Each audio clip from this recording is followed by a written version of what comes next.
Alana Vandeveer here. Said that right, finally. Thank you, Tommy. Nice to meet you. Nice to meet you. Broker, real estate, coach. Jeez, the list goes on and on and on, right? Yeah, I do a lot. Got it mostly out of politics, best I could. But yeah, real estate, commercial real estate strictly, no residential. So, but I do, if people have residential needs, I do have very good agents that I send it to, only the best in South Florida. So the politics got you, huh? It didn't get to me. I mean, I was 7 when I first got introduced to it. 7 years old? Yeah, my dad went he ran for Senate. Wow. The first time when I was 7. So we were out door knocking. That's pretty cool. Yeah, yeah. Well, it was fun. It was a family affair. You know, all of us kids were in it. Door knocking was fun, you know, pancake breakfast, you know, meeting a lot of people, seeing how it's done. But once he retired, we're all like, no more, please, God. Like, not even. And then all of a sudden, it's government started taking over more. And you're like, oh, once you know. You kind of got to get involved. So, like the Senate? He was in the state House first for, I think, like 10 years, and then the state Senate for 6 years or so. What's he think about all this shit? He's the same principled guy he always was. He's like, yeah, I kind of saw that coming. He's very conservative in Minnesota. Yeah. And we saw extremities before it was cool, or, what they call cool. So they're pretty liberal up there. And, we weren't really surprised, but you kind of see it coming when they start taking more and more and start, giving less and taking more, and people get confused. Yeah, that's right. Minnesota's liberal, right? Liberal. Oh, it's blue. It's like blue. Pennsylvania. We're from Pennsylvania, and they're liberal up there too. Yeah, it's close to California on this scale. Oh, really? Okay. Yeah, it goes left. They go real left. But you don't hear much about Minnesota. You don't hear much about There's not much anything crazy. Well, is it the plague like Pennsylvania? You get stuck there and nothing ever changes? I still went up there every summer for family, and the seasons are gorgeous, so once my immediate family moved down, like last summer I was up there for 3 weeks, and I'm like, it's not feeling it. It wasn't really for me. I'm too high energy. My family, I come from 250 of them live up there. So I have like a ton of cousins, so I kind of jump around for a couple weeks and then come back to Florida now. I bet you get a lot of presents for birthdays. No. Talk to them about it. No, I'm kidding. Hey, did you see Ben Affleck and Jennifer Lopez are getting married again? Yeah, they did already. She left A-Rod. Yeah. Oh, yeah, no, I heard that. That's old news, man. That was way old news. Sorry, I just saw it. Jesus, A-Rod, he must want to shoot himself, right? Yeah, he's moved I on. thought that was over for a long time. Yeah, he's moved on. Yeah, maybe I'm behind the times. On. How many times has she been married?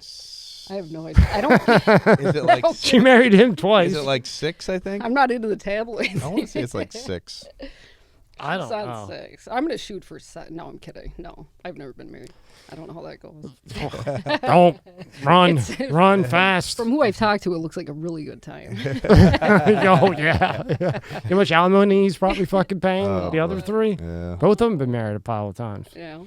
So you're in Minnesota. You go to school, and right out of high school, you go for your appraisal license, right? Actually, before I even got out of high school, I was taking the classes because that's what I thought I wanted to do. My dad owned a appraisal business, outside of politics. It was appraisal, it was real estate, and both investments and sales and appraisals. So I told him too. I go, Dad, I want to go into real estate, and he goes, no, it's going to crash, just flat out. He's real monotone, right to the point. And I go, yeah, I just don't want to go to school. And he goes, yeah, you're going to school because it's going to crash. And sure as hell, the next year it crashed pretty bad. It hit Florida first. You remember that whole deal, 07 time, 06, 07. So I didn't sign up for college. So like a month before it started, I went in and I'm like, yeah, I got to take some classes, because I promised I'd do it. And I went to what's called the Anoka Ramsey, this community college, because I just didn't sign up for it anyway, right? Yeah, I didn't want to. I mean, I didn't want to go. So I just marched in there, and I got a funny story about that in a little bit.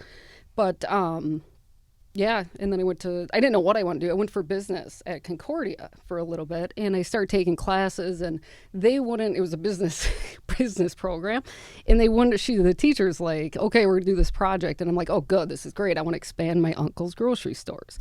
And I get this all put together, and I, share with the class what I'm going to do. And she goes, no, that's too much. That's way too much for this thing. And I go, I'm out. And I left I left the program. I'm like, screw you guys. Like, come on, make it real world. And she didn't. So, Yeah, Forced she out. discouraged it from the second. I'm like, well, that sounds like an F anyway, so I'm just going to get out of this class. And then you went to college for political science. Yep. And then political, well, because that was the easiest. Again, I did not like, it wasn't like I loved learning. I couldn't sit in class. I mean, you can see from even now, I'm just really energized. So it was kind of a mutual agreement with me and my teachers is, look, I won't come if you don't dock me for not being here. Would get the syllabus, do all my homework, show up for exams. Show up for exams as they came up. But in the first couple of weeks, knock out all the homework, but show them I was serious. I just best I don't come in. Yeah, you should have just drove them nuts, like just drive them absolutely crazy. So they're like, hey, just stay home. They would dock me a grade, and I'd be like, all right, coming in. I'd sit there. Like, oh no, we're changing the grade. Yeah, he's like, well, I mean, if you want to just turn in everything, and I'm like, okay. I didn't try either. It was just naturally like, oh, there's no, right in the middle of class, just bam, it wasn't even discipline. It was just my personality.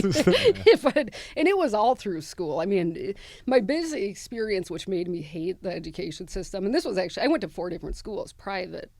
Charter was my favorite by far. Why? And we had a lot of people that were, very brilliant, but they didn't really, in the regular public school, it was more one-on-one. It was more understanding of the different learning of, how people learn. And then I really kind of got into learning more there.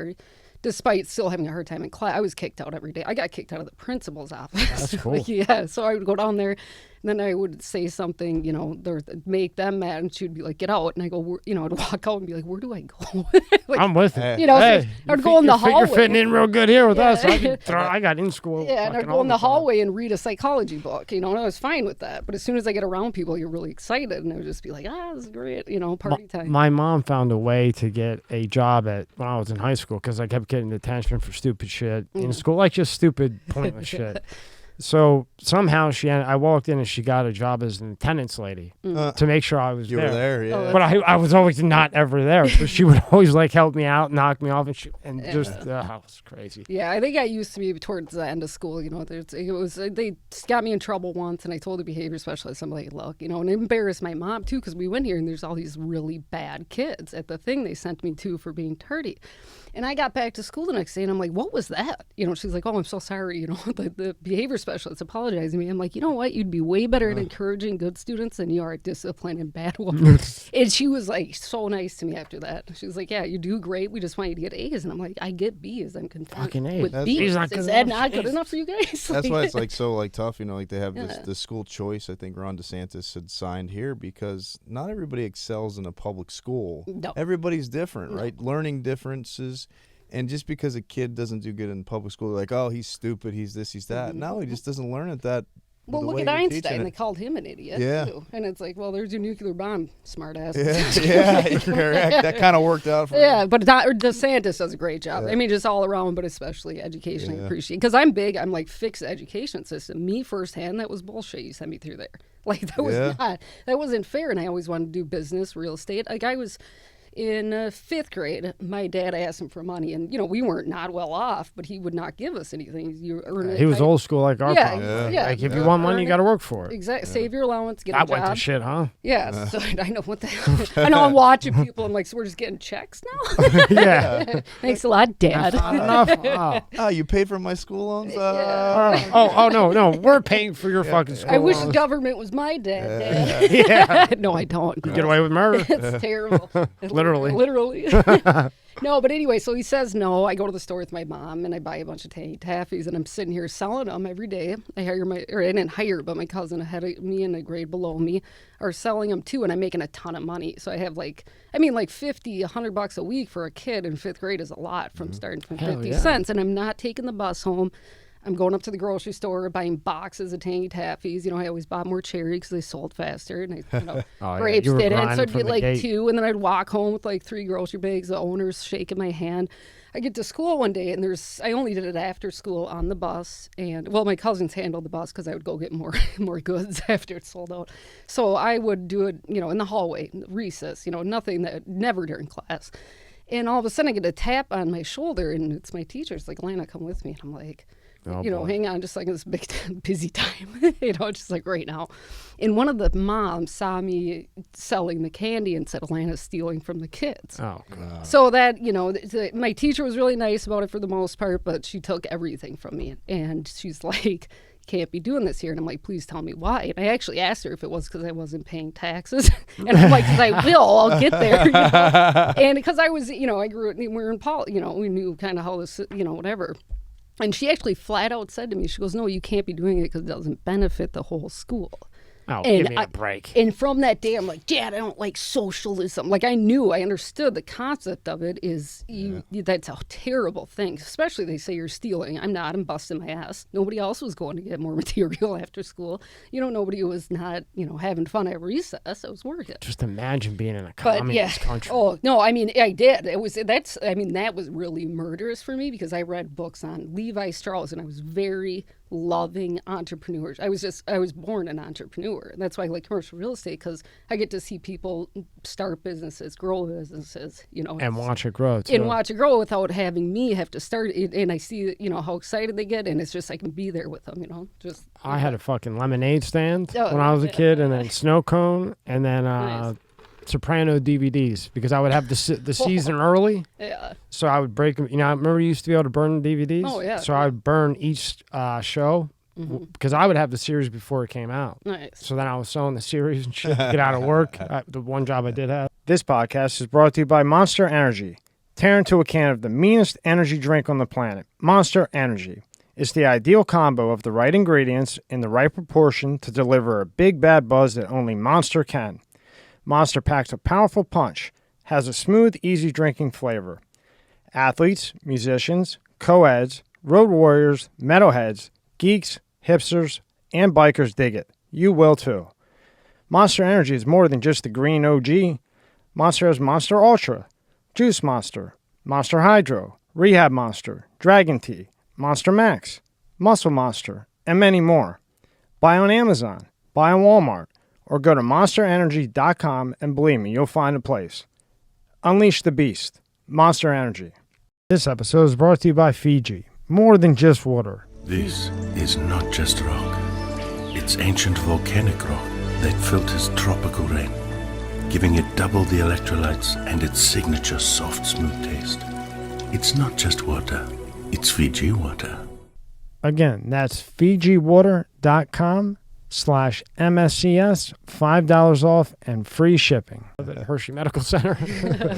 She was an Italian lady, and I would give her Soprano DVDs. She'd look the other way, and I'd go to the gym, fuck off all day. We used to shovel sidewalks from the snow and get cash. Kids don't even do that anymore. No, I mowed lawns after I got cut off. Yeah. Sold the oven mitts. We'd make them ourselves. I mean, I didn't know what to do after Tanny Taffy got shut down. So then I got into what else did I mean, every DVD burners. We used to buy them by the pallet in college. Sell them individually, buy laptops, reboot them, sell them individually on Craigslist. I mean, that's what. And then we ended up going to China to do fitness stuff. That's a long story. We won't even get into that. Remember you used to print the cover to the label on the DVD? Oh, yeah, for the DVD. Yeah, and then you put it in, and it would stick right on it. Yeah. The actual, so it came in a case, like an external burner. We would take them out and sell them as an internal burner, just that.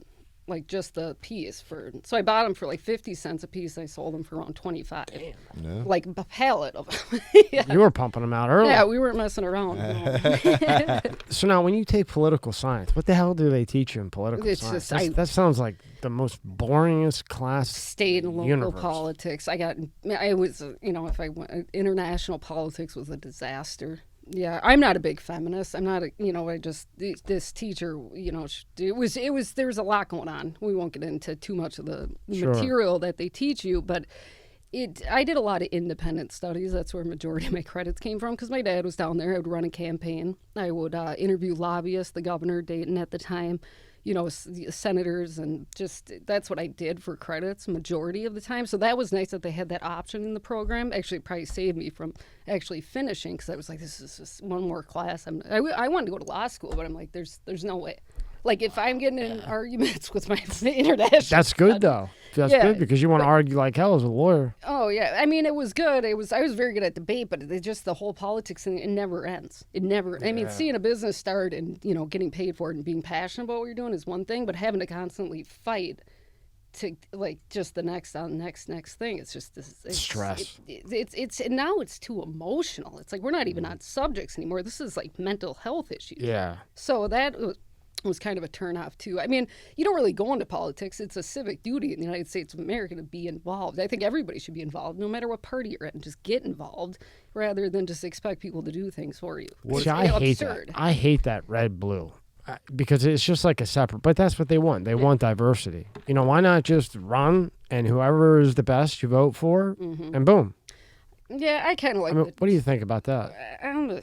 I mean, I kind of like the two-party idea of where you hash something out. You have people that are, bringing people to people on your side and then hash out the best solution for it. Hopefully it takes longer than they have been doing it because I didn't think... Well, if we were like responsible, rational politics in there, then great. You have a red and a blue. But when you got these morons, you might as well just put them all out there. When did you see, since you were raised with politics, when did you see like a change, meaning... You know, it seemed like years ago, even if you were a Democrat or Republican, you didn't agree on everything and you're not supposed to.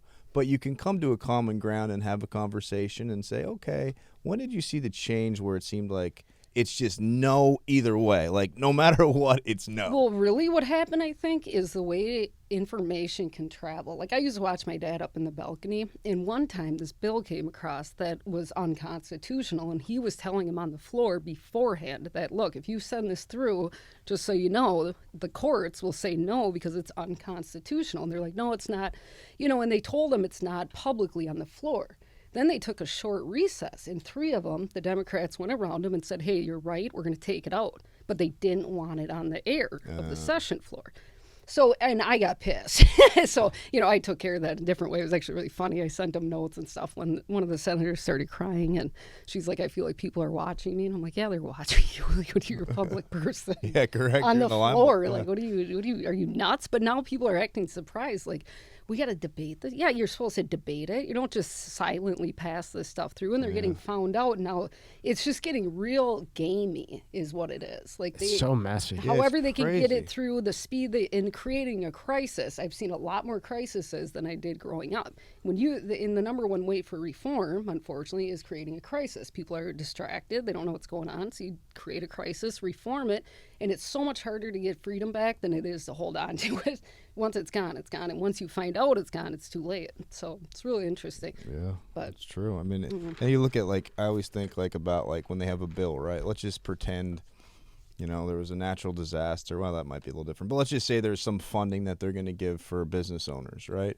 And then in that bill or in that whole thing, there's all sorts of like, yeah, well, we're going to give like $1 million for pig research in China, and then this. Quite literally, like, pork belly. Where the hell did that come from? Like, what? Like, it's totally not. And then they'll say, you don't want to help the people out. Like, yeah, we actually do, but you put this shit in here. They do what? That. It's called pork barreling, but they all try and sneak stuff in there. But if you read Obamacare, I mean, what was that, 1,400 pages? I chucked it across the library. I was in college at the time it came out.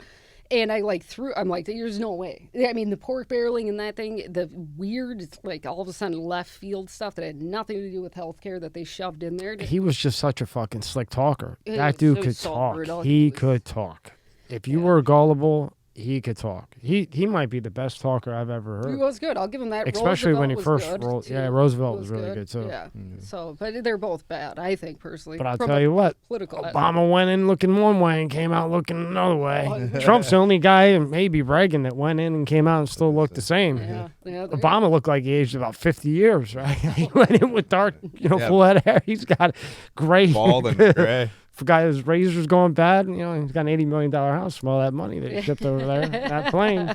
I would have got life for that. What's the average salary? What's the salary on a president? $400,000 a year. Is that what it is? Yeah. But he lives in a $25 million mansion, private jet. Nothing to see here. Oh. Yeah. Okay. Actually, funny during the Obama administration too in school, just because of all the FBI stuff and Fed stuff going on. I was in Spanish class, and I'm sitting there, and they, my teacher said that there's a big shooting or something in Mexico, and I don't know why, but I was bored, so I go down to the computer lab, and I'm sitting there typing, printing stuff off, and I went to see my dad at the Capitol, and I'm standing on the stairs talking to somebody out of the Republican Party that was visiting there, and I stopped to talk to him, and I look over, and this black car pulls up to mine, grabs stuff out of the back seat, and leaves, and both of us saw it, and I go, did you see that? That's my car. Like, that's my car right there. And he goes, yeah, do you know those guys? I'm like, no, I don't know those guys. This is the first time I ever told the story, except for the 4 people that, would be private about it. But then I go back to school the next day for Spanish, and I run to the teacher and the principal's or in the computer lab, the same one I was in. I turn over and it's out of service. The computer's gotten the whole hard drive thing. Wow. Yeah, so this is super funny. So I talked to another friend who, used to be in the service, a vet, and I'm like, why would they do that? Like, do you think I'm in trouble? Like, or what the heck is going on? And they're like, no, they're just probably trying to protect you or something. I'm like, I don't know. A few months later, the Border Patrol guy was shot, the ICE guy down in Mexico. Oh, So yeah. all the shit I was printing was stuff related to what became Fast and Furious, Operation Fast and Oh, Furious. shit. So I was doing wide receiver. I was looking up articles on who was, like the Attorney General, like each, kind of agency. And I was a political science student. Anybody would be intrigued by that. But At least you didn't get raided. So that was, that's what I was. I was like, at least you guys got warrants. Just kidding. No. All right, no more talking about it. No, that's the first time I told him, but that was funny. I was like, gee, But it's just nuts. It's nuts. But it goes to show that when you learn about what's actually going on, it's usually too late. So you kind of want to be up on the up. If you're an American trying to withhold our Constitution, republic, because that is what we are, you have to be involved. You can't just stand out in the woods and hope they don't come get you. They're going to come. Somebody's going to come get you, and say, get to work. Well, I think not get to work, but I think too, like people like. I had a good conversation with my buddy. I like to talk politics and just hear his opinions. My opinions are pretty close. I may go a different way on some things, but we were talking about the abortion issue, and that's a huge one, right? Everybody talks about abortion, right? And the woman's right to choose and all that type of stuff. But he said basically, you're right. He goes, but the Supreme Court didn't technically say abortion's illegal, right? They said that the states have under the Constitution have the right to choose whether they want to have it legal, I guess, basically in their state or not. But everybody threw it at the Supreme Court and was like, you guys, but it wasn't that. It was they gave the states, that's according to the Constitution, the right to do it. Yeah. So if California wants to say, no, we're going to have it legal here, great. California has it legal. If Arkansas says no, then they say no. But just having that conversation is interesting to talk about. People don't, though, and they just see the headline, and that's where... it's almost like, do they want to know?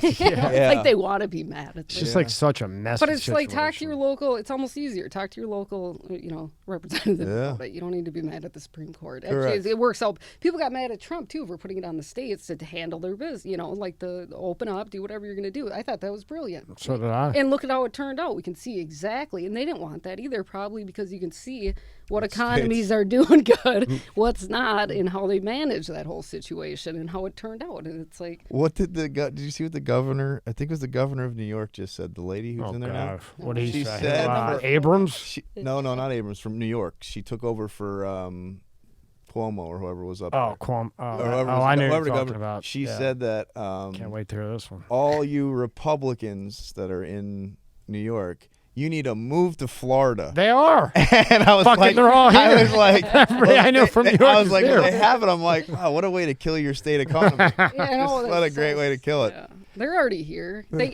that, we can get into my profession a little bit, commercial real estate. It's nuts. I mean, it is not, it's more a supply, it's supply and demand that we're seeing down here. It's not running in a market analysis and this, like where in Florida is like, just what are you going to pay for it? What do you want to sell it for? Yeah. Kind of what we're coming down to in the first bidder. Like I'm talking to other brokers more than I am searching because it's like, let me know as soon as this comes out, or if you get wind of, a new restaurant, just a daycare. Like we're looking for everything all the time. There's nothing on the market.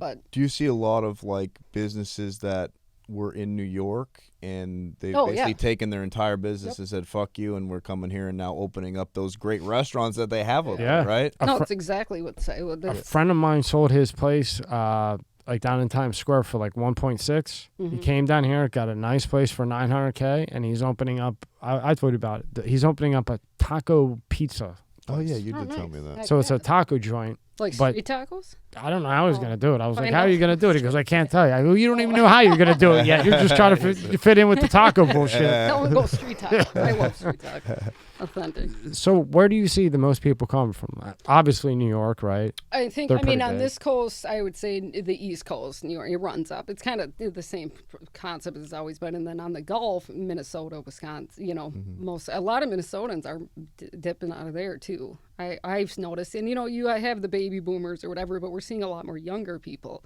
too, and people that are moving their businesses before they retire. So it is interesting, but I would say on this coast, definitely New York, all those states. I was reading that like 89 restaurants in downtown LA or in LA closed. Oh, Minnesota, like what? I You can't guys give a must have got percentage. crushed, right? I mean, it was, or was that the national? I mean, it was like 1 out of 3. So I don't want to say without confidence, but yeah, it was bad. It was and that's what Minneapolis was really good for, was the restaurants, because there's nothing to do in the winter. We just ate. And the mom and pop restaurants are always the best. Oh, they're the best. And the hole in the walls, so to speak. Those are my favorite authentic. Me too. Yeah, that's where a lot of my favorite restaurants were in Minnesota. I don't think, a lot of Florida ones, no offense to my friends, but they're not as good as Minnesota ones. Like I don't know, it's like it's all they did. You know what somebody told me? I don't know if this is true or not, but so Guy Fieri, the guy, diners, dive-ins, and drives, he lived in California. He probably has a few houses, but I think he had a house in California. He still lives there. But he bought a house here, somewhere in Lake Worth, somewhere here. It's close. He bought a house, and they said he moved here because his show, granted he still travels to all the states, but with all the people moving here and with all the different, we have restaurants galore. I mean, I always said, like, there's so many different choices to eat around here. But that because of that, he's like, I might as well live right there, and then it's just hop, chip, and jump away to do the shows. So it's kinda, that's what someone told me. If that's true or not, but it makes sense. Yeah, it does. Yeah. Last thing, then I'll get off the politics. Yeah. What do you think about why would they hire 81,000 or however many thousand IRS agents? I thought maybe. Really? I was kidding. Sorry. I know. I mean, I thought maybe because they're gonna go after Bitcoin. Possible. They want to hit Venmo up, all those things. I think what is it? 1 in 600 houses now, you'll have an agent. I wouldn't even joke, but it's communist. They want your money, and they're going to get it, one way or another. They think that people cheat the tax system, even though they don't know how to spend the money, which is disgusting. But they want your money, and they want every cent that they can get out of you. So they'll go after the person who makes $120K and didn't pay $5,000 4 years ago. Yep. Yeah. Wow. So we'll each have our own agents. It'll be nice. Hey, you want to come over for dinner tonight? You got Jim too? Yeah, Jim's good. How much do I owe you this month? Oh, okay. I could just see that shit. The other thing I don't understand about them is the marijuana thing. Yeah. You got all these states where it's legal, but I know my friend just went back. He did 7 years for marijuana. 7 years for oil. All he had was marijuana. He just violated probation. Now he's going and doing 2 more years. Oh, 2 years. Yeah, they gave Vinny 2 fucking years. Something where they let him go now. Oh, yeah. I mean, they don't. They didn't let anybody go. I mean, what would like the opposite of being godfathered? Kind of, you know what I mean? Like, yeah. He got 2 years for that. He got 2 That's years. Crazy. That's bullshit. But it's just crazy that there's people doing 10. This episode is sponsored by Let's Get Checked. Are you the man your father was? Recent studies have shown that men's testosterone levels are dropping substantially since the 1980s at about an average of 1% per year. Low testosterone can have all types of health effects. It can affect your muscle mass, memory, mood, sex drive, you name it. And yes, low testosterone is more common the older you get, but can affect men at any age. So let's talk about today's sponsor, Let's Get Checked. They're a worldwide leader in at-home testing kits, and their male hormone test lets you easily test your testosterone levels at home. You can order a testing kit that will be delivered to you in a discreet packaging with next-day delivery. Once your sample arrives in the laboratory, confidential results will be available to you in your secure online account within 2 to 5 days. These results are reviewed by a clinician, and a member of Let's Get Checked nursing team may call you to review your results. Let's Get Checked laboratories are CLIA approved and CAP accredited, which is the highest ranking levels of accreditation. So, if you want to test your hormone levels without having to leave your home, visit trylgc.com/MSCS. Special offer for MSCS media viewers. Use promo code MSCS at checkout and get 30% off your test. The link is in the description below at the top. 15 years for marijuana. I think they should look into that. I suppose they look at it, if you broke the law, you're a lawbreaker, maybe, mentality. But at the same time, it's like, if what you didn't know then is now knowledge now, so why are you? Right. Why are they locked up? If it's nonviolent and there was no gun and you just got hit with weed. I know a guy that got 15 years for 1 ounce of weed. It was like 20 sales, right? He was in California. And it was like 20 sales. It equivalated to like an ounce and a half. He got 15 years. He went to get out, and they wouldn't give him clemency. Jeez. He didn't. Yeah, He didn't have a suit and tie and open up his own place. That's why now that's legal. We're It's too worried crazy. about green shit. As far as there's not like an attorney going around to like get people out of jail for marijuana stuff. I don't know anything. Yeah, there's a lot of them that are, but then when it goes to the courts, it's still federally a Schedule 1. That's true. Yeah, it's a federal Schedule law. 1 That's why equivalent to heroin. Yeah, that is.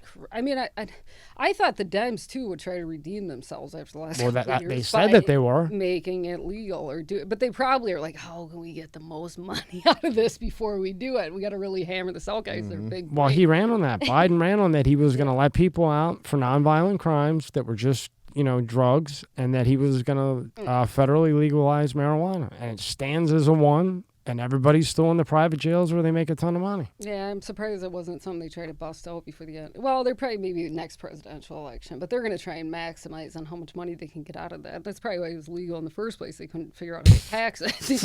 Now that we're just going to have an automatic marijuana tax at every house just in case you're growing. There you go. Oh, shit. Don't give them ideas. Don't give them any ideas. Everybody has an automatic marijuana tax. It's $4.20.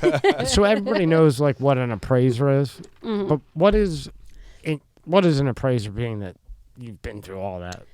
So okay. Because you have like say my house type of an appraiser and then commercial appraiser. Is there a difference? There is, yes. We do 3 different approaches in the market analysis, sales comparison, like the I'm like thinking capitalize. You find the cap rate, and then oh my gosh, I can't even think right now. And then like the cost replacement. It's way more intense than a residential one. A residential one has a roof. It has it has this many bedrooms, square footage, things like that. It's kind of a checklist. I did commercial appraising for a year and a half, and I was in there 85 hours a week, just losing my mind. But I love the analysis side of things, like the numbers. It's a great job for an accountant, I like to say, because it's 70% behind a desk, 30% out in the field going to look at the property. And I did not like the desk work. So like a typical commercial appraisal would be 80 to 150 pages depending on it. True. So we do like an apartment building. You have to go, how much is an individual unit worth, 1 bedroom, 2 bedrooms. You find a lot of market like research, like how much is this 2-bedroom renting for, and then combine them all, break them down, and then what the market it's doing itself. Like, are there any updates? Are there any buildings that's going to be built down the road? What in zoning was very important too. And in fact, if I wouldn't have done appraising, I don't think I could have moved down to Florida and just jumped right into sales and leasing. But it gave me, I was reading, I don't know, maybe 80 leases a week, which you don't do that in maybe a year in commercial, depending what kind of properties you're doing. But like it was brutal. They're long reports and they're very specific. You can't mess up one thing. These are for lenders. These are for people like because you got to send that sell. to Yeah. I mean, if you mess up the zoning and you miss that, you're done being an appraiser forever. How does that zoning work? Because that's such a touchy thing. Zoning. I know I had a couple bars before. I had a bunch of businesses, and the zoning was always a bitch. Oh, it's wrecked more deals for me than attorneys. It says a lot in a way, but it's like in your words, like what is zoning, and what's always the problem that you run into with the zoning? It's not accurate. It's not good. Somebody 20 years ago, I don't know, was in this council and just decided they shouldn't have houses in this area. Now they're letting one house in at a time, and they're paying serious fees to get the house there on variance or whatever they're doing. None of it I actually had one situation. I won't say the city because I don't want to offend anybody, but they had a commercial property, and I'm putting a hair salon for one of my clients. This is 4 years ago. And I'm like, oh, this is perfect. There's already businesses here. And I think I had her. I usually have my client call, too, to explain what type of business they are so they can be more specific than I can. I usually stay out of it. But she calls me. She's like, that's not zoned commercial. And I go, there's no way. And I pull it up, and I look at it. I'm like, what the hell? It's like residential 3 or something. So, which means it could be like multifamily, but it's right off a busy road. There's 3 businesses operating there. So I call the zoning department. I'm like, hey, what's going on with this? She's like, no, we know it's wrong, but we're going to work on it next week. And I'm like, so what do you want my client to do to get in there? She's like, well, she'll pay a $2,400 variance fee, but we can assure you it'll go through. And I go, hold on. Yeah. Like, Okay. and here's me trying to get out of politics. I hang up the phone, do an email to every city council member, the mayor, and then the zoning department. Everybody was in this email. So I fill it out. I send it out. Anyway, regardless, I ended up changing it 2 weeks, but I found my client something else. But I'm like, and I think I even said nicely to her, I'm like, you guys aren't getting a Christmas bonus out of my client that's trying to start her first business. That's not going to happen, you know. So what's going to happen is I'm going to need that changed. Anyway, she calls me. She's like, I know you emailed the mayor, and I'm like, you were CC'd on it. I'm like, what is this, you know? And I was actually, you know, and I talked to one of the city council members later or something. They're like, yeah, we should have got on that before. It's like, you can't be doing that to businesses. One, you're wrecking the income. Like, if they just look it over instead of going through that process, because it does take time. And nobody has time when you're starting a new business, and nobody has really the budget to send the city $2,400 for something that's clearly zoned inappropriate. And that's pulling right out of the capital to build the business. Yeah, well, I mean, it's coming out of everything. You can't. I mean, what makes a property a commercial property, and what makes a property? I mean, I could see like a house, you know, in a community or something. Yeah, you're not going to build. But why can't I? If I own my house, why can't I recon it and turn it into a hair salon? I mean, they don't matter. I mean, it's traffic counts. I actually do, and I don't want anybody to get the wrong impression, but I have a lot of respect for people that work at the city, especially when they know how messed up their zoning is. You know, because they probably get a lot of angry calls. So you want to be really nice to them when you're going through the process. But it's you know, I went an aggressive route there because it was like, we know it's wrong, just pay the money. And I'm like, no, it's not happening. You guys got to fix that. Well, yeah, if you didn't do that, it's clearly commercial. They're charging everybody for a variance just to operate out there, knowing it's wrong. I was gonna say, if you don't have somebody like her that does that, then guess what? All those people are saying a $2,400 fee. They're like, thank you, pocket, thank you. Oh yeah, we'll get that change for you. Yeah, that'll get changed. Yeah, they get mad at you though too. But I mean, they got it fixed. I always say this too. It's not the people that are in the city council. It's not that aren't getting it done, or the zoning department. It's something that happened before, and they have a lot on their plate. They're dealing with new stuff, and they can't always go back and fix it. So to be patient with them. But at the same time, when you're trying to start a business and tomorrow really matters for income, you know, getting in the door, setting it up, but that's what's holding it up. That drives me nuts. But at the same time, it's like you're hurting your city not getting revenue by them operating every day too. But I do understand traffic counts. You know, they put 3 busy businesses on one little corner, it's going to be a disaster for traffic. Right. You can't, especially South Florida, you're screwed. So they're very good about that. And it does have a rhyme or reason, but when it's handled poorly, it can be so disastrous for, you know, for new businesses coming in. I mean, and developers too, especially when we have such a need right now. It's like, get your shit together, please. Come on, guys. Let's do this as a team. Because now's the window. Right now you got to get, especially, before season. Especially, you know, 2 months ago was really the time, right? Now, on these commercial properties, I always had run into this, and it always drove me nuts. The cam. Oh, you know, gotta cap it. I was gonna get this on T-shirts too. Yeah, can you? To this day, I've probably had 17 different businesses in commercial properties, and I still don't understand what the hell the cam is. I just paid it. Okay, so it's operating expenses, common area maintenance is what CAM stands for, but operating. Aren't I paying rent for that or whatever? No. So you have a base rent, and then you have what the owner's expenses would be. It's called a triple net lease. So it's like one of my favorite topics. Okay, so when I did I get pissed every time. No, you got it. That's why it's good to have a broker. At least listen to this little chunk I'm about to say. Listen to her. So you got to cap the cam, and I am going to get that on T-shirts eventually. Cap the cam, because I mean, owners don't particularly like it, and it's not that great for sales. So I'm going to advise people, you know, just be aware of both sides of why it's good to cap the cam, why it's not. So when you sell a Florida, in the state of Florida, properties can't really technically increase more. They can't increase more than 10% annually. You know. By an assessor, like for your property taxes. If you sell a property, and let's just say, especially in this market, it's going to be nuts. So you have people under a triple net lease, and they don't cap the cam. So the tenants, each of them are responsible by a pro rata share what they're going to pay. So, you know, you in this little space, let's just say, 25% out of 100, you're going to pay 25% of the operating expenses is what the additional cost is based off how much square footage you take out of the building. That's how you kind of get what your fee is going to be on top of the base rent. Sounds like double jeopardy to me. I mean, it's you got to cap it. No I'm kidding. But triple net leases are the best. I like them best for owners, especially if they plan on selling. Or you know, new buyers don't want it capped, because what happens is their taxes are going to go up, and these are called uncontrollable costs. So insurance and taxes can go up against their will. The other portion of, you know, common area maintenance or operating expenses is how they maintain the building. So they, okay. like the outside, especially if it's a multi-tenant, they're going to pay for that stuff one way or another. They charge. You can get gross leases, but we're talking about a triple net, which is, when you have the additional cost. So the CAM would be like for the property manager, Yep. the insurance, Yep. the property tax that you can't control. So to save themselves, they put that CAM. But I remember I had a business in there's PGA, the difference. There's and my rent was almost as much as the CAM or the lease. This is where you got to cap it. So right, what you do. happens, let's just say I'm working for an investor and I'm like, we're going to fill this up at market rents, each space on triple net leases. And we don't, for this purpose of this conversation, we're not going to cap the CAM.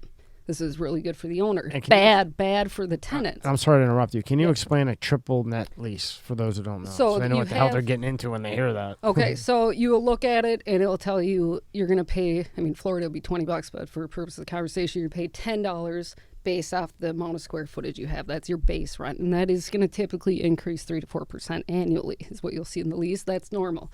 You may be able to do 2%, but anyway. So that can increase by a definite 3% annually. Then on top of that, they're going to give you a number. They're going to take how much square footage you take in that building, and they're going to divide it by the full square footage, and then you're going to pay that percentage worth of their expenses that they experience each year: taxes, insurance, maintenance, property management. It could be garbage. Sometimes that's separate, but so that's the additional CAM, and they do it movable because they can't anticipate. So if they put you at a gross lease at $20, and all of a sudden, the insurance or taxes jump up, a few $1,000s. Like, shit, I just lost a lot of money by getting tied into that 20. I want it to be able to move. So that's what the CAM, the operator. So it protects the owner from the unpredictable increase in price, but kills the tenant. The tenant. If they're not paying attention. I was in Minnesota. The taxes are nuts, especially in one. They're city. nuts? They're crazy taxes. Really? There. Both, yeah. Oh, yeah. What? How bad is it there? Are you? Oh, I can't. I don't know.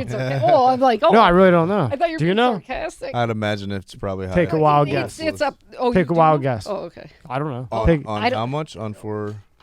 We're talking property income. Everything bad about is bad in Minnesota with taxes. Yeah, they're high. They're very high. How high? They so high that even the Republican governor, when 10 years ago, they called a cigarette they are taxing cigarette tax, and he called it a fee. That's how bad. What's their sales so tax? bad. Do you know what their sales smoke tax? and mirrors. What? What's their sales tax? Do you know? Their sales tax, I don't even know. Actually, you got to look it up. 6 or 7%, maybe. Pennsylvania, I think 7. Yeah. It's not as high as Chicago. Chicago's the worst. I went shopping. Oh yeah, I was Paul. so I got a friend in Chicago. We call him Big Paulie. Yeah. What is it, like 10? 8, no, How the hell do people survive? 9.8. They don't. They're leaving there too. Yeah. Chicago, and you get killed in Chicago. Oh yeah, yeah. Does Paul Florida, can't. My buddy came to take his little kid to the subway because they're just That is blasting. sad. does Florida That have? is scary. I remember Pennsylvania had. I don't know if Florida has it. Did you ever hear of a KOZ zone? No. So a KOZ zone was basically, I don't know if they have it down here, but in PA, basically, let's say an Amazon, I'm gonna use them as an example, would come into like an industrial park, like where all factories are at, yep. and they would get 10 years tax free. Oh yeah. What do you think about that? Do you think that's a good Yeah, thing, bad thing? I mean, double-edged sword. I have mixed feelings. I don't like eminent domain. Like, this is similar but different. But like Best Buy came in and they used eminent domain to get people's private properties. And this is Best Buy. Guess who ended up going under with all the online, e-commerce? Yeah. Best Buy. So they snuck them in using eminent domain because it was going to be more beneficial. Wow. I'm not a big fan of it. I don't like people getting, I think they, in this case, it was stupid. You can't predict the future, especially e-commerce knocked out Best Buy, and all these people lost their homes because the city thought it was going to benefit them more than having houses there. So it's bullshit. So it's hard to predict the future. I think I would rather have a tax break, but I'm more of a, rather than cheat the system, fix it. So, for me personally, it's why your tax is so high for everybody. Why can't we fix that? It's because of shitty spending and how they operate, and your pork barrel, like you mentioned, Bill. So, I would have to look into, like, on a per basis, what is being billed, where it's being billed. Is it to benefit the community, or is it just a private business coming in that knows somebody that wants to It's a little both. My dad always talks about it, because I think what happens is these businesses come into these industrial parks, as they call them, and they get 10 years tax-free. So what they say is, well, we're creating jobs. And you're like, okay, you are. And they're paying a decent wage, right, to the people for where it's at. And then what happens is after the 10 years is up, what they do is they leave and they go somewhere else because now their 10 years is up. They've made their money, they've paid out, and then they go somewhere else that has it. I'm trying it's to just think weird. of the term of that. I don't know what it stands for, KOZ, but it's a. It's called. I don't know. Yeah, I just didn't know if they after had it researching you. Yeah, they give you tax breaks to come into the city and Correct. build. I mean, it's not like I'm thinking. What opportunity zones, but that's not the same. Yeah. But I mean, I don't know. I just think quit playing games and lower our taxes. Yeah. But it's weird. And then they're gonna get you somewhere else. It doesn't really make a difference. Yeah, true. Yeah, But 'cause I if do they think cut it's one, they'll just add to another, right? Yeah, exactly. What were we? Oh, capping the cam. So. Yeah. If you so you sign up on a lease and I'm the broker, I'm filling up every space in this building, and we're not going to allow you to cap the cam. And and then once it's filled, we're going to turn around and sell the building for a huge profit because now it's full, the cap rate's up, and some investor's going to come gobble it up. And they don't have to worry about the taxes being raised. So Palm Beach County by far has one of the best websites I've ever used in a county, both political and real estate, to find properties and information on them. They're incredible. So thank you, Palm Beach County. I don't even like leaving. No, I'm kidding. But it's so you go into Palm Beach County, and let's say the guy bought the building for $800 or $800,000, 10 years ago. Now he's going to sell it for $5 million. And if you go in there and plug in what the tax increase is going to be on that, they'll tell you flat out. So you're quadrupling your taxes, especially even now today. And the tenants all are going to pay for it. You don't have to worry about paying that difference. So they go up like $80,000, a couple $100,000, and they're covering the bill. Can you imagine that expense? So I always say cap. Most cases, the owner's not going to let you cap the uncontrollable costs anyway, but always shoot for it because you're screwed if they're going to flip that property. Mm-hmm. But on the right side, a lot of owners do hold 5, 10, 15 years in commercial, so that's always nice too. But you got to be aware of it. You can get so screwed over on the cam. I didn't know what I was doing the first time when I first moved. Because in Pennsylvania, I had all kinds of shit in PA, and there was no cam. I moved down here, and the guy was like, "Cam, what the hell is cam?" I never heard of it. All right. About it, yeah. Yeah, it happened in PJ when I had a bar out there. It was fucking. I swear to God, it was almost as much as the damn lease. This is interesting too. What happened on one property? So we negotiated. This was back when industrial was actually $12 base rent, and then the cam. When was that? 1956. 1856 in Boca. Well, I gotta go. That must have been the 1700s. So funny story. So I negotiated a bit lower. This is one of my big times working with one of the big brokerages, and we still do lunch sometimes because they were laughing so hard because nobody really knew about capping the cam, but I saw it in a bunch of appraisal leases because it protects the tenants from being, if they sell the property, they're not going to pay a shit ton of the taxes. Especially in some cities, will raise your taxes like absurdly too, and that'll affect the owner of the building, which I saw up in Minnesota. And these people were pitching like $3,000 more a month, more than they first anticipated. Jeez. And I'm like, it's insane. And the owner, will the owner go fight that if he's not paying it? Probably not. So he's probably a busy guy with a lot of properties, and he probably doesn't care, unfortunately. So the tenants are responsible for it. Always cap the cam. But here's another thing outside of controllable costs was this new owner came in, bought the building. And they told us the wrong amount of cam, but I already negotiated, like, say, $15 base rent. And then he came back and said, actually, the cam's going to be $3 more. And I go, actually, the base rent's going to be $3 less. So, to even it out. But they had to go through and run the numbers. But if they wouldn't have known that if I wouldn't have got the real numbers before, the next year, my clients would have been paying $4 extra per square foot. And that's a lot on 15,000 square feet. That's a lot. I wouldn't want that envelope coming in the mail. that would go in the trash, and I'd pretend I never saw it. You could always fight the owner on it, but if it's taxes going up, you got a new owner, you're screwed. You always should try to cap it. What would be fair, which would never happen, I guess, would be you put the cam on if I do a 5-year. And if whatever didn't increase, you give me back whatever, the cost wasn't. So if you put, just to make it simple, if you put a $500 a month cam on me, and after 5 years, you only spent, let's just say, just to make it simple, you spent $50,000 instead of $100 that I gave you in cam.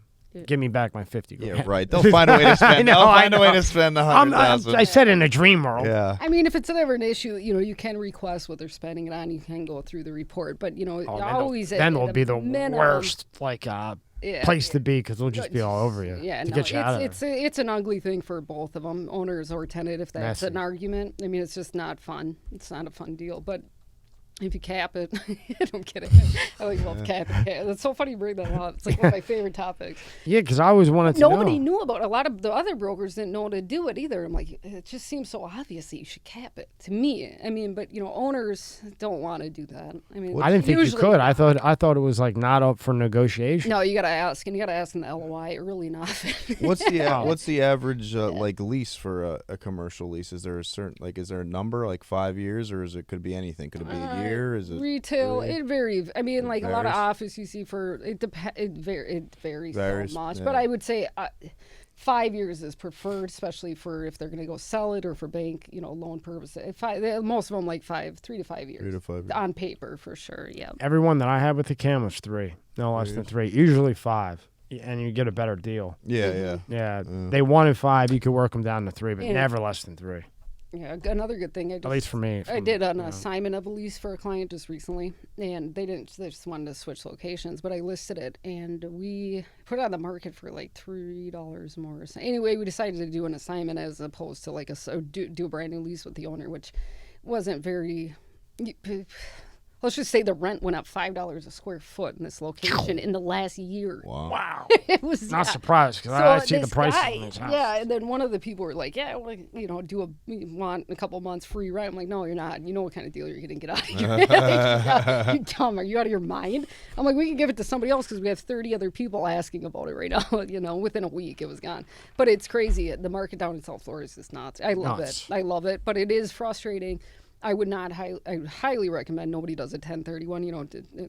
To defer tax or whatever for. Yeah, could you explain what a time? I know what it is. Well, it's like I am not up on the up. I always refer to like attorneys that do it because we're talking like millions of dollars. I'm not going to screw that up. Call your attorney. Right? I will find it for you, but I will not be responsible for telling you information that's wrong. But essentially, what it is, you have X amount of time to find a new property. And then you buy a new property. Rather than paying capital gains taxes, you just transfer it to a new property. But you only have X amount of time. And in this market, if you're trying to do a 1031, it's going to be very difficult because everything's gone immediately. And it's hard to even get a cap rate that's over like 5% right now. See, you just made that make total sense. Yeah. That was very good. That's like I always think when I drive, when I either go to the Gardens Mall or I go to City Place. I don't know what they call it now down here in West Palm. You always see businesses changing nonstop. It never lasts.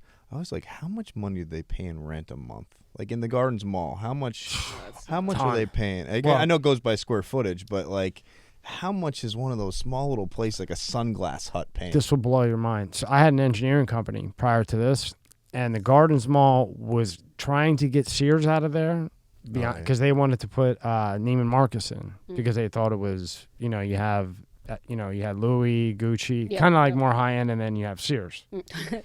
So who owns King of Prussia? Who's the one who owns the mall in Boca? They own a mall. Simon and Simon. It's the Yeah, that's who we were dealing with Simon because they own the Boca Mall. They own the one down. Oh, it's like a gym or whatever. Yeah, Simon and it's a big company. Yeah, they own King of Prussia in Philly and all kinds of stuff. So they went on, and Sears was already bankrupt. So they were just like, we don't care because they were still in the lease, I guess. There's not a leg that walks through there. They offered him $200 million to leave. And then we were already drawing up the plans for Neiman Marcus, and they would not take the $200 million. No shit. They're still there. Yep. Yeah, I saw they are still there. It's crazy. Why? Well, I guess they figured we're already bankrupt, because if they got the $200 million from Simon's, that's a good. It's just going to go right to bankruptcy, right? No, that's true. So just hang out. I guess that's what they're doing. And I'm sure that they knew that. Just donate the money. No, I'm kidding. Yeah, I don't know. That wouldn't work. Yeah, I mean, I could think of ways. It might not be the best ways, but especially with 71,000. It just always amazes me thinking of how much these businesses pay for rent. And now, I'm sure it's crazy. Clematis, I was just I'm looking for a few things on in that downtown West Palm, and it's about $55 to $65, $70 a square foot. So if you do the math on that, plus Cam. Oh yeah, fucking Cam. Well, like the hookah lounge. That's a prime example. Okay, I know that guy well. Okay, you know the hookah lounge on the corner. Clematis. It's been out for a little bit, but yeah. I don't know. There's two over there. There's a pizza place, and it's up from the pizza place. Yeah, on the left-hand side. Yeah, he's paying $32,000 for that place. plus cam, so I don't know what the cam is. Oh, 32 a month. A month. That's 32. You got to be selling a lot of hookah. And I said, buddy, You got to be. 32,000. Really? On hookah? Hence why a Bud Light's like They stay busy. $14. Yeah. I get it. I Yeah, get it. hey, yeah, because they can't sell vodka. But yeah, I guess that You can't great. sell. They I don't hit have it- hard liquor. They don't have hard liquor. No, just beer. They got beer and they You got. can't. Can you sell? I want to look into how much hookah you can sell in a month. Not No, maybe I don't know. Maybe it's It is a busy area though. Yeah, there's a lot of people going through There it. is. 32 grand. That's a lot. Plus cam, huh? That's Plus his cam. case. Wow. How many square feet does he have? It's pretty big. Yeah, it's pretty big. What do you think it is? Maybe 1,500. Yeah, it's a pretty big space. So what do you think that fucking cam is on that? Oklahoma I mean, Street. Do the taxes. See, that's how you do it too. You take the tax and divide it by your prorated share. That's so interesting. A lot of shit, right? That's a lot. That's gonna Well, be even a the lot of pizza money. place. But that pizza place Oh, crushes. now they can afford They it. crush it at Which night. pizza? I'm trying to. It's called picture- Nico's. Oh yeah, nope. I know what you're talking. So at night, like Yeah. after all the concerts, after all the shit they have there, every drunk person, their minds in there. Yeah, and they're the making- prices of the pizza change. Like Yeah. $4 for flight. The other guy's got $7. Like, wait, is that? Did you say 7? He's like, yeah. I'm like, oh, okay, here you go. Yeah, the guy's like, pepperoni. That'll be $10. You're like, wait, dude, that guy only paid 6. Oh, I would- Oh, it goes up as the hours go up. I'd hit them left and right. They're gonna get it anyway. And hey, it's top quality pizza. Yes, you get water it shipped is. in from New York. It is pretty good. Oh, Pay for the fuel. Fuel went up. goes up after 10. So now you started. I don't want to mess up the name. You started working for Chew. Is that how I say it? Appraisers. Oh, This JC, is back in I called him JC. 2012, right? Yeah, 2014. 14. Okay, so 2013 was the start. 2015 I left. It was like a year and a half. give me a horror story as an appraiser. Like when you were working just there. sitting at the desk was not good. That for was me. the horror? Otherwise, I liked the math. I liked everything I learned, and that's one of the best appraisers in Minnesota. He does commercial, one of the best ever. And we were doing it for, I think I signed something, but we were doing it for big place. I mean, it wasn't, very serious clients, and we were doing several a week. I was doing a lot, but great teacher. My personality at behind the desk, not cool. That's more of like, they're more introverted accountants is what you're going to find doing appraisal. I would go to the building, I'm like, this is great, Jim. Like, it's like, no, we don't do that as appraisers, but and it was fun learning it. And again, without reading all those leases, like 80 a week, it was insane. I come down here and made it so much. I could be dropped anywhere and pull analysis. In this market with supply and demand, it's kind of, again, what are you going to pay? But there is a way to gauge it still, even with everything going on. You can go back a month and you can have an analysis as opposed to 3 years. Back at that time, usually pulled 2 to 3 years because the sales were so sporadic and things like that. But now it's just like, holy shit. In the numbers, you got to. I don't have a horror story except for sitting behind the desk for 80 hours. That's just hard for you, period. That was bad. It was bad news. So now, what made you pick Florida? Why come to Florida? What was the drive to come here? Well, what happened? So I worked close with my dad, like doing politics and real estate. He retired out of one and then soon after the other. So as soon as he retired, I'm like, they're got to be coming down soon. Because I was trying to go where family would be. And one of my aunt and uncles, because I considered Arizona and California. I knew I wasn't going to stay in Minnesota. California not happening. But so my aunt and uncle moved here, and then another set of aunt and uncle. And I know my family generally herds. There's so many of us, it is. Well, you got, 250, right? Yeah, now we already have, 15, 16 down here. But, it took my parents longer than I thought. And we vacationed here. It's where we came. So I'm like, this is probably my best bet. And I loved it. Absolutely loved it. I started deep sea fishing. Real estate I got with some good mentors right off the bat. And there was not a single doubt in my mind that I made a mistake. So and then when you went online, you were like, wow, right? That's it. When you went on the websites, right? Because you're like, holy shit, you're back in the Stone Age of Minnesota, it sounds like. Yeah, it was bad. Minnesota, I love it. Again, the weather and the, good friends, family, great. Yeah, it's where I draw the line on that deal, though. But I liked winter activities, too. Ice skating, snowmobiling, snowboarding. I did all that skiing. Especially ice skating on an open lake when it freezes perfect. That does sound it's and you can hear like and it kind of cracks sometimes. You're just like that does sound cool. Oh, it was amazing. We'd go across to our cousin's house. We'd go like 3 lakes across, and it's just and it's just like the most surreal thing you've ever experienced. Never cracked and you fell in? And it only happened like once every 3 to 5 years. Did it ever crack? Oh, I fell into several times. And it cuts your leg and you can't feel it. You get inside, you're like, oh my God, I'm bleeding. Like, because you're so cold. Like, it numbs it immediately. And my mom's like, oh, great, kid. Here we go. Well, Here we this, go. like, I didn't know it was cut. Like, it's nuts. It was a lot of fun growing up there. You know, we had, especially with all the family we had, and you know, just being on the lake and snowmobiling. It was a great. I do miss snowmobiling. It was and skiing too. Well, you can do that in other places. No, yeah, yeah. What are we gonna do? Well, my last year there too, was appraising a building. I got frostbite. I was going around like a 30,000 square foot building with these huge boots, and I was driving a Jeep at the time with, you know, just like, whatever. I was like, how does that even, it was negative like 30 or something, and I'm not exaggerating. Oh no, it was -8. Earlier in the day. It was so cold. The wind chill. I'm good. I'm working on this float tank thing, and fuck that. I like float tank. I went in there. What are you doing, float tank? Yeah, I got a float tank. I'm at 1 minute. I'm doing -2 right now. Oh, I didn't do it cold though. I was just in the salt. I did it cold. Oh, you're doing the floating thing. Yeah. I did that one time. It's really good for your heart and blood flow. I want to do arteries. that. I've been watching videos where people. It's jump. cold. Yeah. I had to build it up to a minute. Oh, you did it cold? Oh, Yeah, I did it warm with the like salt. With the salt that they put in, you put salt in it. See, I go In treadmill, Delray. sauna, workout, ice float. Well, you say to do an ice after the sauna. Yep. Yeah, I heard that. It took me 3 months to get to. But you don't 1 put minute. the salt in it? No. Oh, I don't know. Maybe I'm supposed to. I No, don't you're know. supposed to put like salt in it. I heard. That's what they thought the soak or the. Or like that. I don't know. I want to try the cold one though. We used to go from the hot tub. We had a pretty sweet setup. I'm not gonna lie. Growing up, we'd have like the hot tub outside the window, and you'd look in. We'd open. My dad was probably pissed, but we'd open the windows and watch a movie in the theater. Yeah. Yeah, and then, you know, it'd be snowing in the background. A snowmobile would go by. It was Probably just- wanted it to was kill you when he got the electric. Oh, bill. God, Yeah. we just no. I got a Actually, I hot don't think tub. he knows about it. Don't let him see this. Are we gonna get a bill tomorrow? I got He this would too. really If we left cool. the light on, he's like, "You're paying the energy." He was really good about teaching That's us good. how not That's to good. waste That's money what we and need now. How not to be lazy. That's I mean, the that's problem. I was very fortunate they did that actually. This But social anyway, we media. were a little, you know, we had some goods.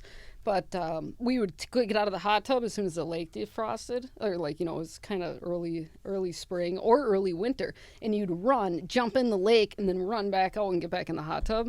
Yeah, it was a lot like of a fun. polar bear. Yeah, it was like a Schwitz or I think the Russians do that too. Yeah. Well, you know Putin's doing it. I mean, shit, he's crazy as can be. He rides bulls or with the bears or whatever the hell he was. Bulls and the bears. I got a really cool hot tub and it lit up and I can make it cold, hot. My fucking electric went up $500. I was gonna say, a how month. often did you use it? I hear people like they use it's like a friends are over hanging out and then maybe a bit romantic with their wife one night. And then sometimes I would use it at night to like relax a little bit. I love I'm a big hot tub fan. I like baths too. I used to work out of the tub. I gotta quit doing that. Did you really? Yeah. You'd call me and be like, oh shit! How many phones did you drop it's like in? my office. I had like a board for a computer. Like, it was really getting Woman out of found dead control. electrocuted in her bathtub Yeah. with her laptop. Like, I wouldn't plug it in. It was fully charged. Or can you? Shit. How many phones did you drop in the bathtub as you three. work? 3? In That's like not too bad. I had to quit doing that though. You know, some point you got to get out of the tub. And then I saw when I was I was in reading. the zone though every time. I could do an analysis. And, like, Yeah, you get locked in, right? I mean, And it's in just- the tub, Epsom. Okay, anyway, what were you saying? No, I just had seen an observer. Is that an actual? That was kind of a thing? joke. I mean, kind of. I made it up though. I don't know. I didn't know because there's 17,000 different words for this real estate thing. Yeah, no, that was like I mean, kind there's of. like this appraiser, that kind of appraiser, this kind of appraiser, this agent, this. I'm reading this. I'm like, Yeah, no. how about real estate agent, appraise? I go with by broker? broker. I'm actually not a realtor by definition. That's Right. if you're part of the board. I am not. I don't need to be as doing commercial. And besides, you can find out if somebody's good or not by looking them up online. And it's not. And it's. I'm not a board member. I mean, I have nothing against them, but I'm not. Not And for you. I mean, I feel bad. They're actually. I don't think they're really as much needed as they used to be, as far as all the resources and tools people have. But I don't think they're a bad group, but I'm not a member. So I'm a broker by state definition. And So when you came down, what did you just observe? Like what was going on? Is that why? yeah, it was I mean, kinda I there? started a seafood company. Did you really? Yeah, just out of the Keys. That was nuts. Really Out of the funny Keys? story. Where? I'm gonna skip Wow. that. Yeah, let's hear that. no. Let's hear that. I'll Where tell you at? a story. Yeah, all right. where at? I went down to the Keys. I knew love what the it was. Keys. I knew what it was. I Yeah. knew what was down there, Yeah. but didn't know this particular bar. I walked in. thought it was just a regular bar. It looked like it. And it was a bunch of men butt naked. Oh, that's on Duval Street. I didn't go there. Yeah. The Bull and the Whistle. Yeah. Thanks. Thanks for telling me. The second floor is clothing optional, I think. I went The to third Coyote. floor. Yeah, I went up to the second floor. Oh, yeah, you don't go up there. You know Yeah. that. Oh, you No, went I don't there. know Oh, that. yeah, I didn't. I went didn't to know the that, first Rob. floor, and I saw No, that. Rob. I'm like, nope, don't go to This the No, is Rob. not a mixed drink, by the way. I'm just trying to get my energy drinks cold. No, it's not. Do whatever you want. You want a cigar? We got cigars, whatever you I want. really like this place. So where? Do whatever you want. So where is Like what, a fucking a joint? seafood I don't place care. in the Keys? Like, I gotta hear No. this. It was going to be sales, wholesale. Okay. So, we got, it's just so brutal. So, this is just one of the 1,000 things I've done. I mean, I would try That's to cool, start though. to do fitness products. That's a story to have, but we're going to skip that one for today, too. But anyway, just we could get a good deal on seafood, and I knew Minnesota needed good seafood at an affordable price because they just couldn't get it, and we wanted to do it as, quickly, as efficiently as possible. However, my business partner at the time, and I love real estate anyway. I would have got back into it, but it was a great opportunity to kind of get that ball rolling. But they didn't plan for shipping when we went to the big meetings, and that was the end of that. And I'm like, I just can't do. I like business partners, but you guys, people have to be on the same page, to do it. It's not the best. It's so hard when you have to depend on somebody else because they never do it the way you would do it.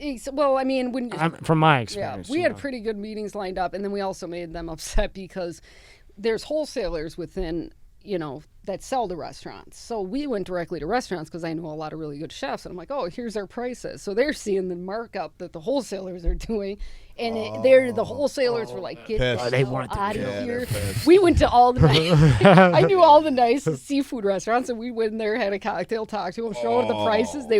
It was just, I'm like, so I left there. I'm like, all right, see. Are you allowed in Key West? No, that was up in Minnesota. We were trying to bring key food from Key West. Yeah, no, I still go fishing down there and stuff. Yeah, I love I mean, I don't go all the way to Keys. I usually go to Marathon or like that area. Oh, you don't go all the way down to the nutty? No, I have. Yeah, I have. That's my favorite That was part. like Vegas for Marathon, me. I had to get out. Lou Key, that's where I went diving in Lou Key, but Marathon's nice. Everybody goes to Alamorada now. I know it's huge, but I like Marathon area. I'd just like to see that bridge.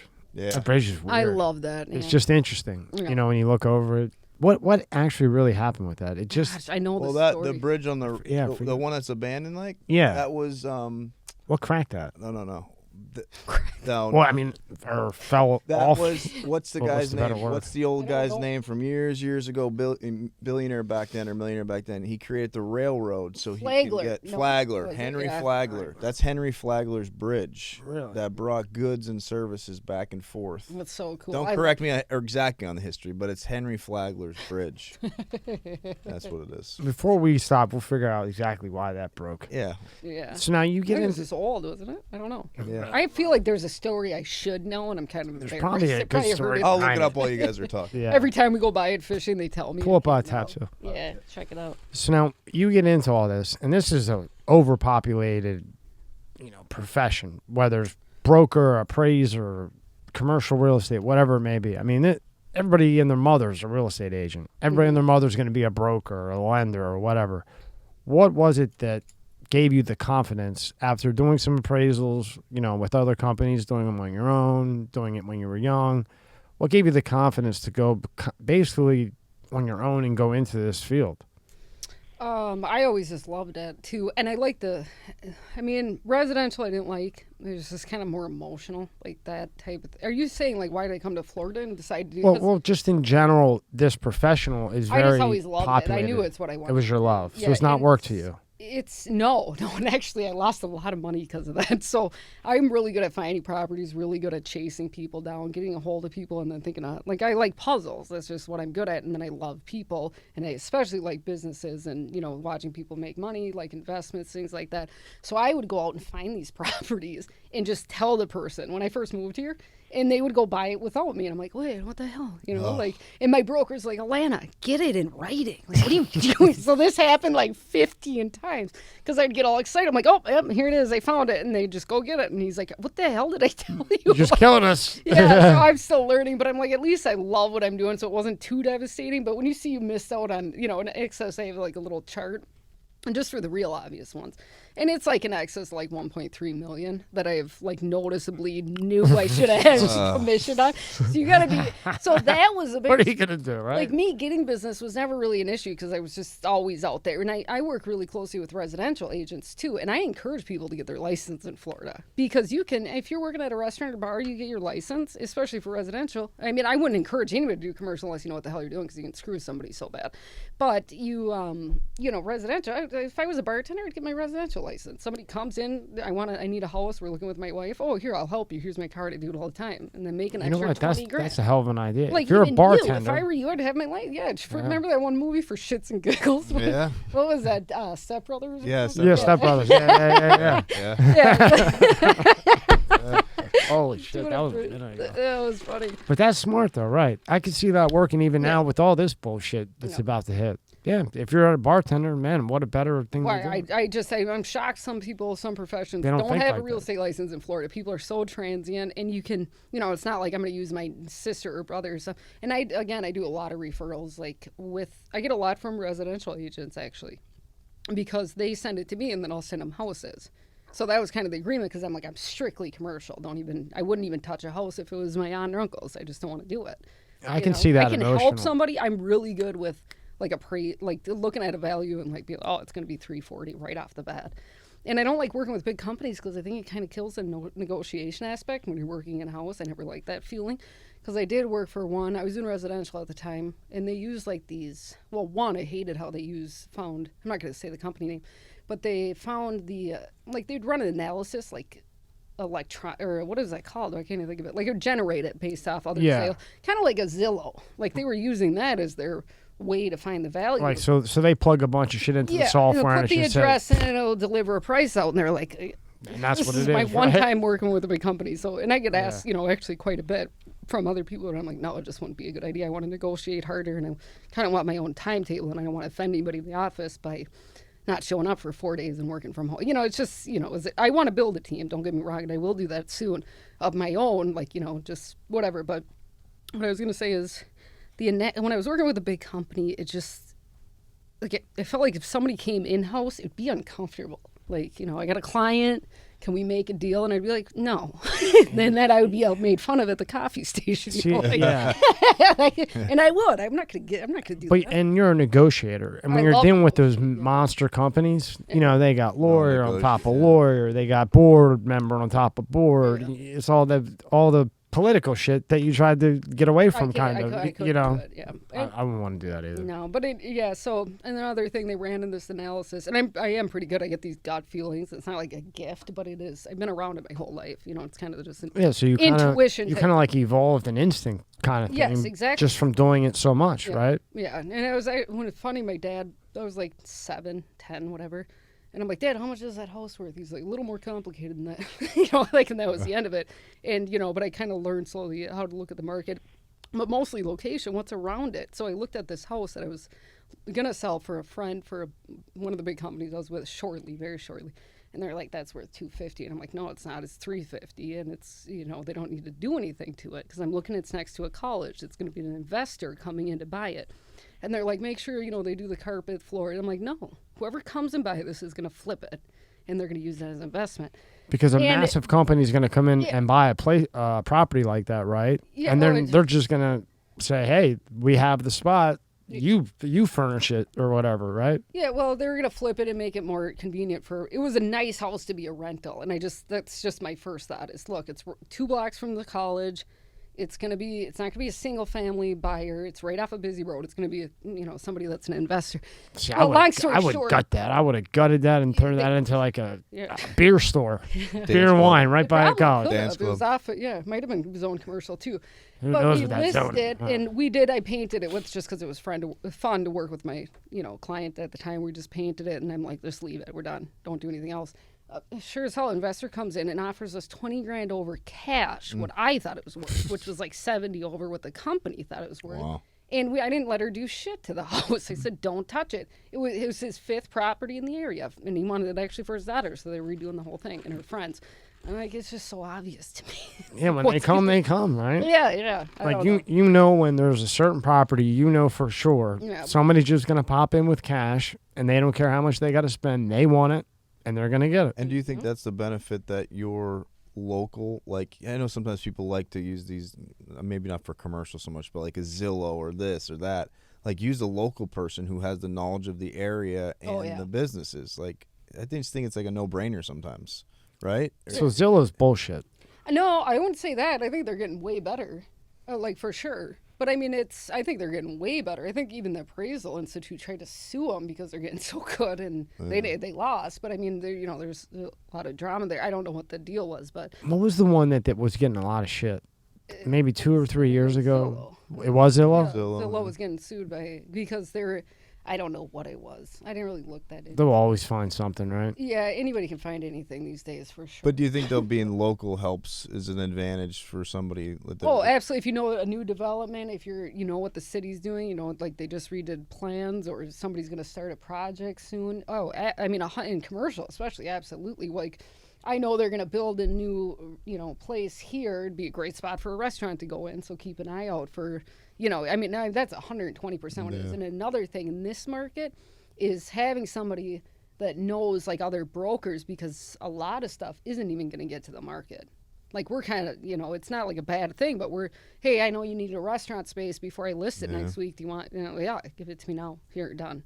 So it doesn't even get to the market. And that was kind of the deal, too, with LoopNet and stuff like that. Having a broker working for you, we have stuff that they don't want to list, but we know they'll sell. And we know how much they want. We know, just like keeping it, but they don't want to list it. They don't want it public. They don't want to do that.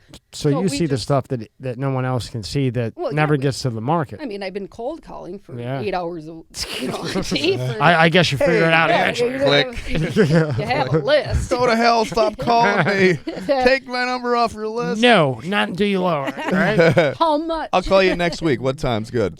Fuck you. 8:30, 1 a.m., 3 a.m. I'm in the tub. It doesn't matter. I got my fourth phone. 4 a.m. I'm calling. Yeah, that's funny. That's bad. No, well, what do they say? I'd rather get thrown out than never seen it all. Yeah. I have that on a T-shirt. No, I'm kidding. I don't. But you got to make the cam T-shirt. Yeah. Oh, I'm making that, and I kind of want that one too. Just go door knock. But no, cap the cam for sure. Cap the cam. Cap the cam. That'd be your new slogan. Cap the cam. I had some wine, and I was just like, you gotta cap the cam. Like, I was so confused. Like the idea came. Well, some brokers, I'm like, you guys cap the cam, right? And they're like, no, but I think it's catching on now. Like, you got it. If you're representing the tenant, especially, at least go for it. At least throw paint at the wall, right? At least try. Yeah. Try not to get murdered. My dumbass just went in and went, Cam, don't know what that is. No. I want this spot. Okay, then I got the bill. I got the payment. Okay. What happens the next year? You kind of calculate it. People don't anticipate it the first time, but the problem is the next year when it shoots through the roof. Especially if your owner sells a building and the taxes go up, they're footing the tenants are taking the bill. I had a 3-year lease with the cam. The owner sold the building, just like you said. The cam went up, and I left, and I ate it. I just ate the loss. Yeah. I paid the lease, but I didn't want to be there anymore, and the new owners were just jerk offs. And what's the next thing that's going to go up? The lease, because of A, B, C, D, E. I don't know. I've been digging. I've been doing a lot of in this market too, subleases and like assignment of leases for people because they don't like where they're at. They know it's going to go out, come off the market real quick. So I encourage people to do that too. And what's a sublease? So so they've got into especially for offices, it's kind of more popular because they're not utilizing all the space anymore. So you have 2,000 square feet. You're like, shit, we don't need all this space. I'm going to take 1,000 of it and list it on the market. Lease that out, and then you need the owner's permission. But for most part, you're not going to pick somebody you don't want to be next to anyway. They're going to be, somebody that you would think would be appropriate. So you're just subleasing that little area. Yeah, so you're like, so you take 1,000, they sublease 1,000, and you run it by the owner, obviously. But that's in pretty much every standard lease is saying you have the ability to do that. And then an assignment, on the other hand, is you're like, I hate this location, so I list it. Put it out on the market as an assignment of a lease, and these can be gone in a second because usually anything over a year ago is so lower than it is now, so you can get out of a space pretty easy this way. Wait, so if I'm in a lease and I want to get out of it, it's just bad, it's not for me, it's called an assignment? That would be where I contact you. You contact me, I put it on the market. Really? Yeah, and it could fly off too. So let's just say you got locked in at $20, and now it's $30. So I listed at $20. They're like, is that right? And I'm like, yeah, it is. It's an assignment for a lease. The current person wants a different space to be closer to home, whatever the reason is. And then we come in, the person signs the assignment, the owner signs the assignment, and the former tenant, you get your deposit back as soon as the new person puts their deposit in, you're out. Wow. You want to make sure they don't get screw it up. You're kind of like still a responsible at jerk-off. some level, but for the most part. What percentage would you say owners go for that and agree to it? 99. Really? If you're going to bring in like some shady person. Yeah, I'm saying not a jerk off. I mean like a professional person, not some, in dummy. most cases, we try to, especially in this market, there's so many people that are interested in it. We're like, who do you want in here? And we kind of look like you were saying, what would be most suitable? Like Neiman and Marcus up in the Gardens Mall, would, instead of Sears. It's a better fit. So it's kind of similar to that. Like, for instance, we would try to match something that's been going with the flow of the place if the person wanted to get out. To try to keep it similar, if not, something that, accentuates the building more. Right. More foot traffic. It depends on what, is it retail? So like so if the owner was against it, you would go try to negotiate with them like, okay, this is why you should let me do this assignment, right? Yeah, you would say, but I think I'm by law, in most leases, they kind of have to come up with a reason why they don't want them, as opposed to being excited about them. So it's for the tenant's sake. They have the ability, in most cases, to say, I don't want, check your leases, but it says, if you have the ability to sublease it, and the owner has to accept anybody reasonable. So they have to tell you why they don't want them. Like if it's somebody coming in to sell like bongs or something, like I don't want glass here, no, and that would be good and probably a sufficient reason. But if it's somebody coming to sell clothes or a little shop or something, why would you say no? Unless their financials were super shitty, but. We say... as long as you came with a person that can afford the spot that isn't, a wacko, most 90% of the time they're okay with it. Yeah, the owner's going to be fine with it. Did you know you could do that? Yeah, sort of. No, I did. Sort of I did. No, you didn't. No, you didn't. The question I had, though, so you have like these... we call them strip malls back home. I don't know what they call them down here. Strip mall. Strip mall. You know what I mean? Just all these different little bits. Multi-tenant retail type. Yeah, whatever the proper term is. Strip mall doesn't sound very good, but that's what we call it. But so you have, let's say, a gym, and then you have a flower shop, and then there's a restaurant, whatever's in the strip mall, right? Mm. And I guess it's probably different for everyone. But is the tenant responsible for roofing repairs and their ACs, or is that just depends on who the owner of the plaza is and how that works? Do you know that answer? I just asked that because I have a friend who had rented a place and he got fucked paying a roof bill and a that's AC. going to be in the lease. That's another reason why lease. You want to have a broker too, is they can put everything on you down to the foundation in some cases, especially literally like a full triple net complete, but that's usually in single tenant. Like with the roof, I would never expect somebody to have to pay for the roof as a multi-tenant, but the AC definitely, and you want to get everything checked out prior to make sure it's in working order by an inspector, and then keep monthly bills and make sure that it doesn't say in the lease that you're entirely responsible.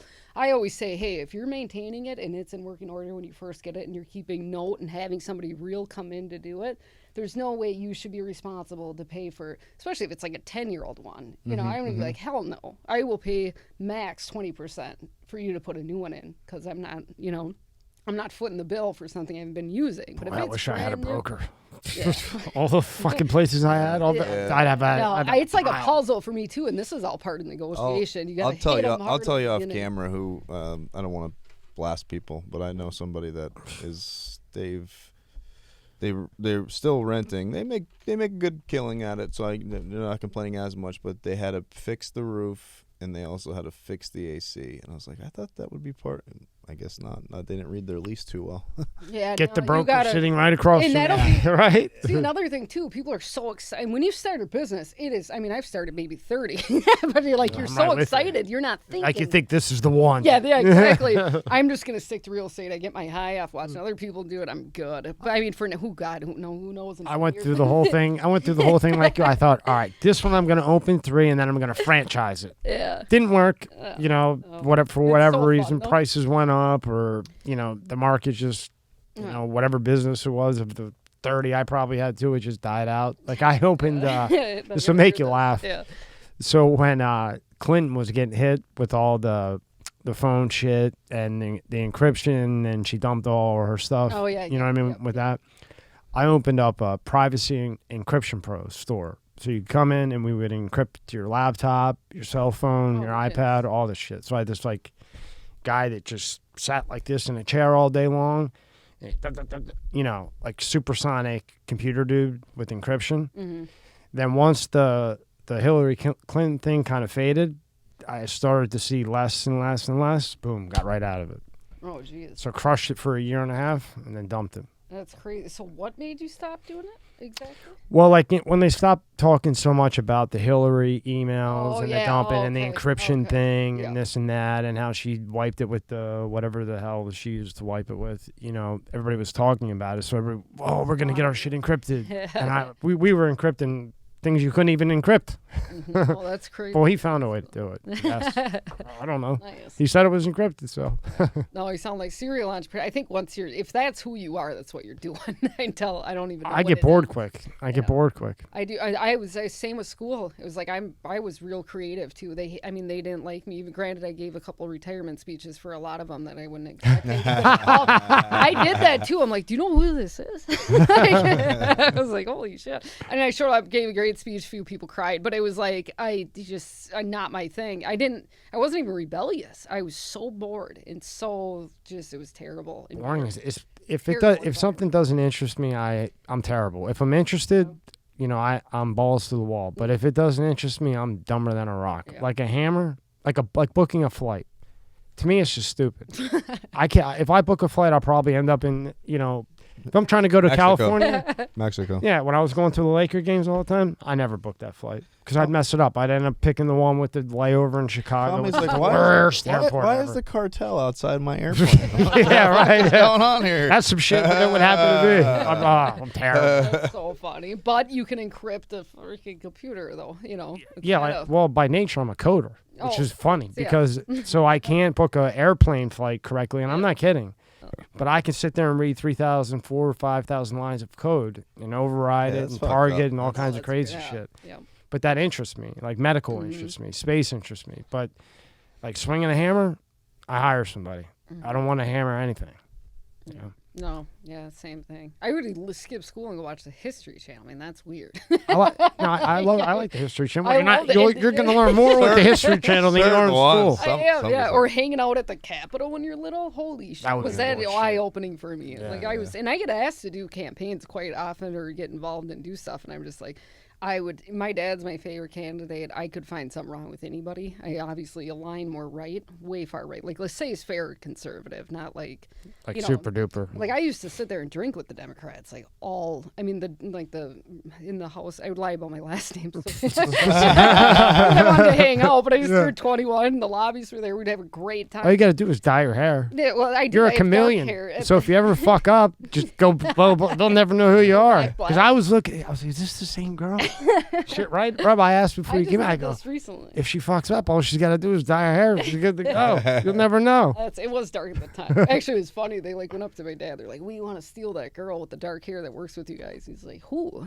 They're like, My daughter? No, he did. That's exactly. He goes, right. I'm like, "Dad, he wrecked everything."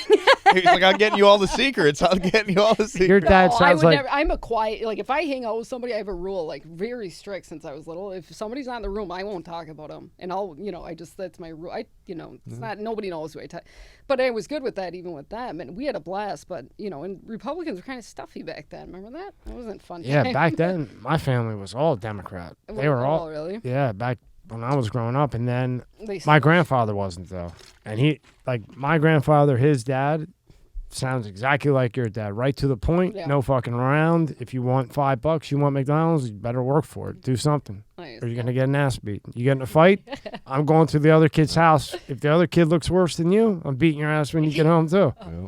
Yeah. But, nowadays you'll do 10 years for that. No, that's crazy. It's crazy. Bullying. Everybody gets a trophy. Oh, that's terrible. All of us work our ass off and everybody gets a trophy. So yeah, it's gonna. I mean, how do you even maintain such a society? It can't. It can't, especially with the social media and just the social media is just. I feel like we're kind of on the verge of, like, I think with everything coming out, how fast information travels, I think it does make a difference. But I think people are like, I'm an individual, and maybe I mean, it's like almost you'd have to be like depressed to be wanting to be dependent on something, or But they you know, are. I mean, like you'd have to. I just don't understand. I actually feel worse and bad. I know some people get really upset about it, but it's like they're being tricked into this system where you're stuck there. Yeah. And it's like one day you wake up and you're like, I don't really like this. Doesn't matter. It's what you're doing. It's what you're doing today, and that's what you're doing tomorrow, and it's going to be the same as yesterday. Well, just like TikTok, yeah. right? Yeah. Right now, people have an attention span on average of 2-3 minutes. 7 seconds. Or whatever it may be. 7 seconds. Is that what it is? 7. I'm like rolling seconds. at 4.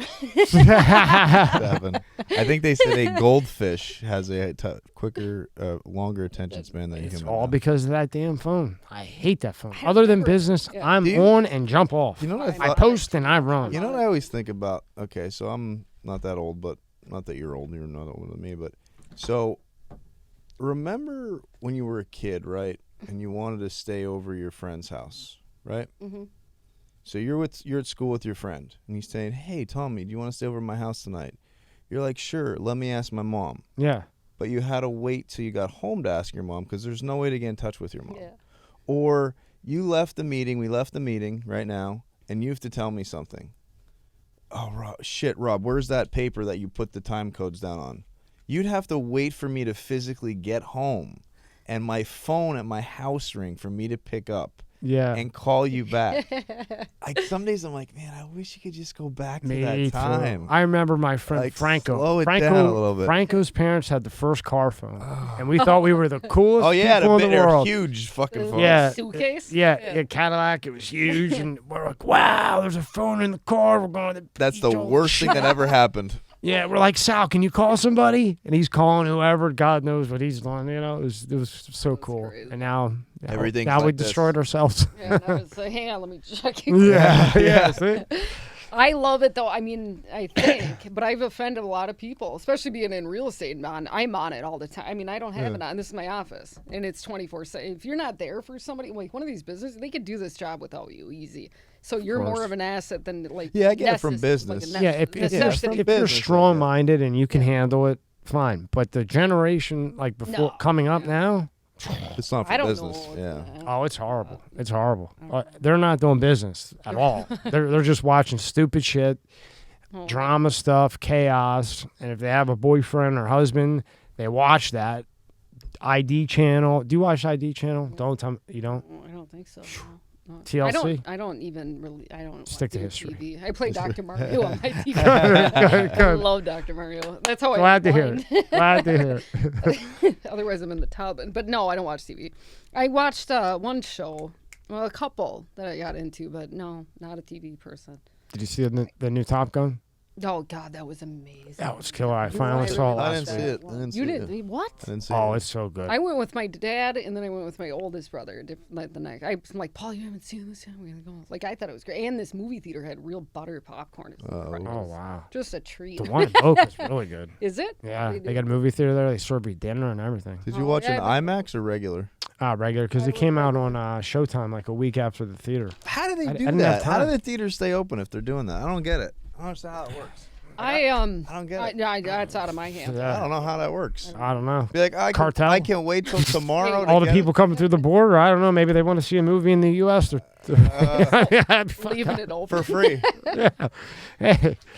All right, take me through your website. Oh, I actually, you know what? I gotta update this. I'm gonna put my Minnesota thing on hold while I build the team in Florida. So, but what do you want to know? Well, just take us through it. Services, clients, all that stuff. Yeah, I should probably get to work on this thing. It's a little. I gotta call Carol. No, I'm kidding. This is really cool here. How you were doing it.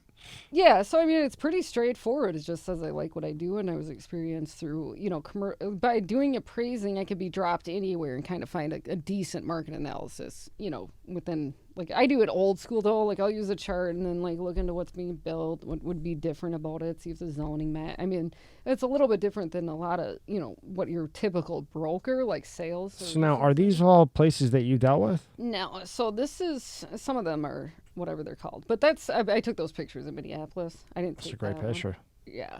And then some of them are just stock images. Yeah. And I was kind of like that, putting the commercial real estate there in West Palm. So if somebody wants to get a hold of you, they can email you off of here. Yeah. Right? So go down. That's you, right? Yeah. That's Who, is that you? Hold on, we'll put a side by side here. You guys, stop. Let's see. Is it? Turn toward the camera. Let's see the side by side. If you ever mess up, you're good to go. Did you get me? I got it. All right, let me see. Gosh, you guys are terrible. Let me see what this looks like. Actually, let me take a picture of the side by side. I mean, Are you doing the side by side? I did before. Yeah, I had it. Oh, did I miss it? Oh, that's he did it back You can't there. see it, Did you it can't back. see it. Go down a little bit, no, Rob. that's fine. Up. So Right there. Off-market investment properties and local government. Can you explain that to me? So that would be like the zoning stuff. Now I All actually have. I can't. I don't mind doing it, getting into the zoning stuff, but I have good people that actually do that as by profession because it is time consuming to actually get that through a process when it is a big deal.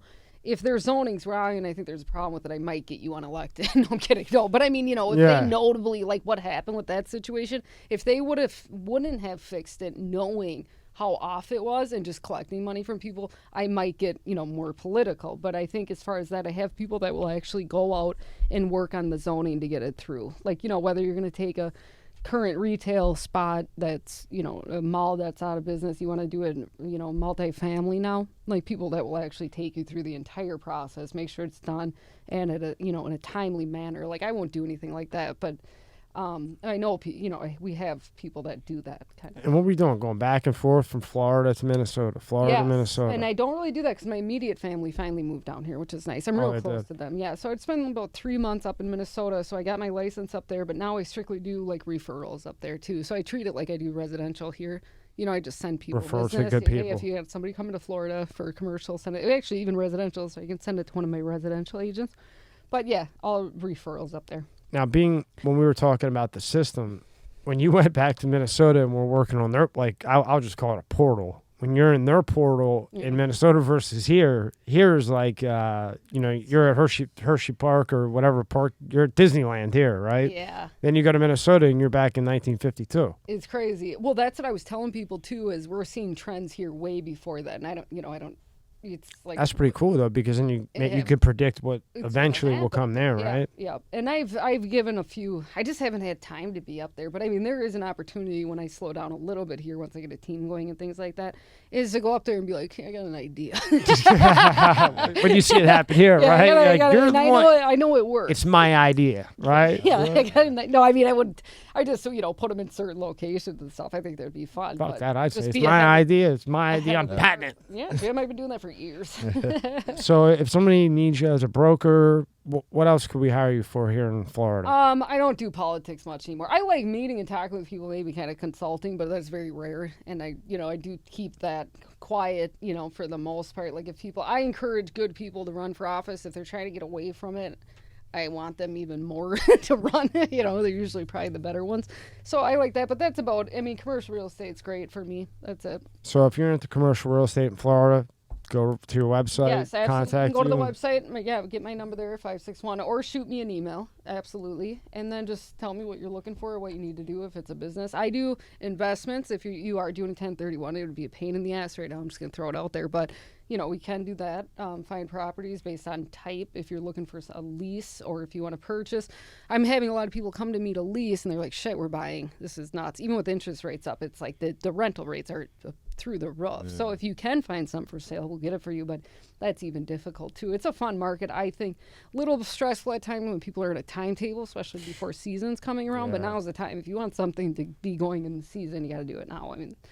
Yesterday, like you said, 2 months ago probably. The place I used to rent but it's was at the Quay. And when I was there, it was maybe 3 years ago. It was like 3,800. That same place now, 7,200. Oh, Easy. Same place, Yeah. 3,800 3 years ago. That's crazy. And you know who's paying that? Tony Aeo. Tony. 7,200. Holy Do you know shit. Tony? No, I don't know, Yeah. Tony. Oh, And then you're still working with Seawinds? Yes. Yep. Click on the next tab, Rob. And what all do you do with Seawinds? So this is not. Is this a? Is Seawinds Investments? There should be two. Okay. Which Well, one? it's not a big deal, but so I do. I'm probably. I don't think I'm the only commercial agent there, but it's just a very small brokerage. Like, I think you I know. saw like 18 people. So, and we do business brokering too. Actually, Don, who I work with, has been doing that for 30 years. So, what I noticed when I was cold calling, especially when properties were purchased before a certain time, just how I set up the search, so I know they're more likely to sell. But they're all like, "Yeah, I want to sell my business too, or retiring." And I'm like, "Okay." I called Don. He's like, "Yeah, I've been doing that for 30 years." I'm like, "Perfect." So we'll combine the two. If you want to sell your real estate with your business, we'll do that too.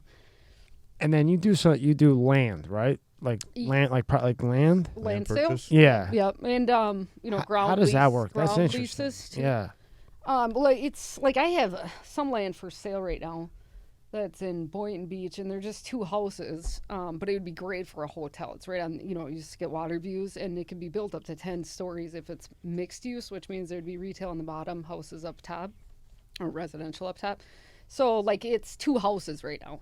So we look at it in prospect, what could this be, not only based off zoning, but also like what kind of potential it have, and retail multifamily would be gorgeous there. It'd be perfect, both, as an investment. And that's how we kind of look at things. So I look at a piece of land, somebody wants to sell it, what would be the best use? The highest and best use is kind of the most referred to thing. Like in appraising, that's what we Is that really difficult to appraise the value of a land, or not? Not really. I mean, you do something as complete, just kind of like a pro forma. What is the rent? What would, if you were to fill this building, how many square feet usually you can build? You know what types of uses you can have there. I've met people though that took land, and it was zoned one thing. They'd go get the zoning change and made $5 million on it. Wow. So that's always something you can do. It's harder to do now, but it was a thing. So people would hunt down land, change the zoning because it's such a pain in the ass, and then sell it for millions more than what they originally purchased. But as far as dictating, what you look at the highest and best use, what is the location? Are there any projected, buildings going to go up or projects that would make this more beneficial as, say, retail or office? And you look at the trends too, like with industrial is impossible to find right now. Is it really? It's impossible to find. Why? It's just e-commerce. I think the people want. People are using it all. Amazon bought a lot of it, but buildings and stuff and I think they're going to start getting into auto. Amazon is? Like having machines as opposed to people in America. Oh yeah. I think that's going to be a huge trend because then you don't have to worry about paying your people crying about $15 an hour for doing what. But I don't have a standpoint on that. But it's industrial's huge right now. You can't find it, and that's one of the things that have like almost tripled in rent. Like That's like. Go ahead. No, go ahead. well, I talked to some of the bigger like brokerages, and they do it by type. I do all types because I appraise all types, and I feel confident and comfortable. But industrial was my favorite to do because it's kind of complex. You need to know what kind of doors you need, what kind of clear height. There are certain questions you need to be asking prior to even begin looking at it. You're going to waste a lot of somebody's time. What's considered industrial? What do they consider to be labeled as industrial? We have flex space too, but industrial is usually just, think of a big like a warehouse? Building. Like this wouldn't even be remotely close. Yeah, warehouse. But there's flex. So there's flex industrial, which means you have part office, maybe 30%, and the rest is a warehouse. So you have, it's good for shipments. It's good to have administration up front, that type of thing. But warehouse, usually they have the big doors. It's easy enough to say is they're going to have some kind of drive-in door, even if it's just a lift. And have you seen that dry up in Florida? You can't find it. Like I was going to say, like the bigger companies, they'll have people segmented for, just industrial, just office, just retail. And their industrial people are like, we can't get any industrial, so we got to go do retail for a little bit. Like they're getting retyped, I guess, which is what you could say, because it's just, you cannot find industrial right now. It's very difficult. And it's expensive, super expensive to rent it. Now, like with Seawinds and what you're doing, how does the inflation how does inflation affect all of this? What role does inflation play? We're not just talking about real estate. We're talking about appraising things, zoning things, all this commercial property. Yeah. How does the inflation and all of this combine? Like, how does that affect each other? I mean, I would assume with the anything, inflation, it drives the cost up, because the interest rates go up because the banks want to make sure when the interest rates go up, right? That's when they're worried about lending the money, right? They see shit's getting bad. And correct me if I'm wrong. And then they raise it because they want to make sure that the person who's getting that $1 million house is really qualified for it. So they up the interest rate so that those that they're giving loans to are only able to afford that loan at that rate. And they can see that they can afford it, so it's like a protection for the bank. Do I have that right, or am I totally off and should just go back to school or something? No, I mean, I think you're onto something. But I think as far as like commercial real estate, it being affected in South Florida, I mean, inflation is just not a real good thing, especially when it's up this high. I mean, it's higher than what they're telling you. I mean, there's a lot of moving parts to that. I mean, as far as even interest rates going up, it's in a market like South Florida where the supply is in demand. Like, it's not affecting prices, if that's what you're asking. Like, it's not. No, I mean, like, it's not going to affect it as much as like outside of the state. Like it is going to have an effect on it. But we're having people move down here in such herds, like supply and demand. What are they willing to pay, as opposed to, I don't want to take out that big of a loan on. A lot of people do finance commercial real estate. It's like 70-30 because they have leases and whatnot and stuff like that. Their investments, but I think they're looking at it as it's not good for anybody, inflation, but I don't know if that answers. I don't know exactly what you're asking. Okay, so like Minnesota. Yes. Right, because Florida's different. It's probably a bad one to use an example because everybody's moving here. Mm-hmm. So now Minnesota. Yeah. How has inflation affected Minnesota as far as real estate, lending, everything else? I think I can't say with confidence because, again, I haven't even looked at that market up there. I was up there for 3 weeks visiting family over the summer, but I used to just, glance, keep an eye on it. Right. Yeah. But I think as a general national, I think Minnesota would be worse. I think a lot more people might be leaving there, but I think what would be going on typically is you have less people buying and you have more people putting their house on the market.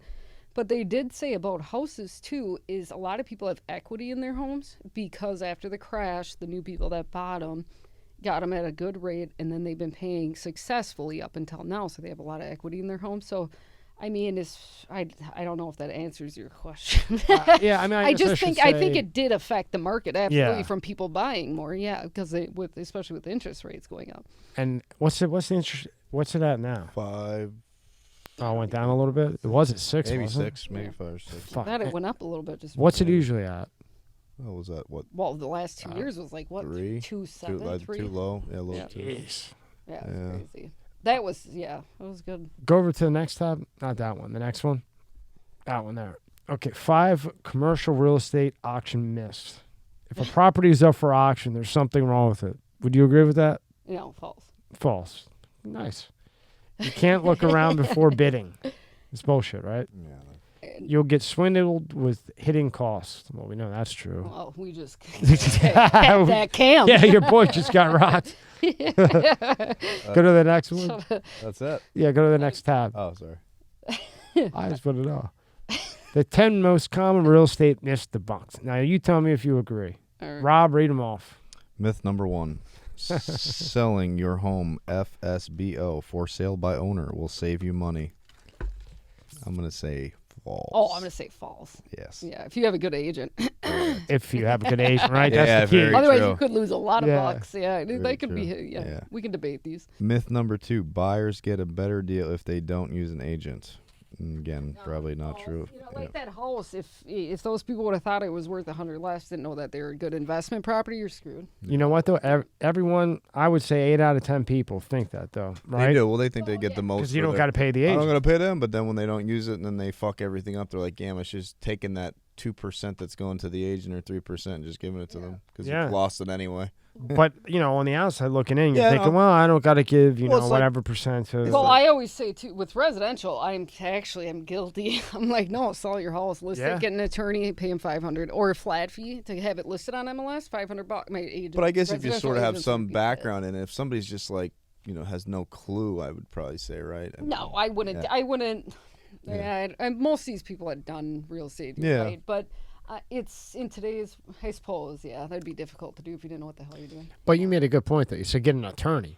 Oh, so that to attorney would know what to do, Yeah. versus paying, whatever. You're going to get the percentage. same blast. I mean, MLS will tell you quicker if it's off the market and as soon as it gets on, which is important in this market, but pretty sure everyone's going to get the same information just off the internet, like immediately. Yeah. I wouldn't advise it for a commercial again, but sorry, residential. You got a hole in your head if you're doing that. You got some wires crossed. Yeah. The elevator ain't going to the top. Agents are interchangeable. Well, I mean, no. No. Yeah. Yes. I don't know. If you see a home online, that means it's available. No. Nope. That's a mess. Online resources can do it all. No, remember what happened with that company even that just started using that new program to figure out what the values are? No, bad idea. Now it's better. With the values. It was kind of like a new Zillow for them. And it's like, no, you got to remember there's a college there. That's an investment property. I kind of missed that. This isn't the house down the road in a quiet neighborhood. This is an investment property. If you've bought or sold a home before, you'll be a pro your second time around. Oh, obviously. And what's the average? Is it like 10 years that everyone's... I thought it was 3 to 5. Now I'm sure it's a year. I don't know. Is it? I don't know. In politics, we'd have the same call-outs for every 3 to 5 years. And then you'd have a lot more or less. Price your home higher so you have room to negotiate.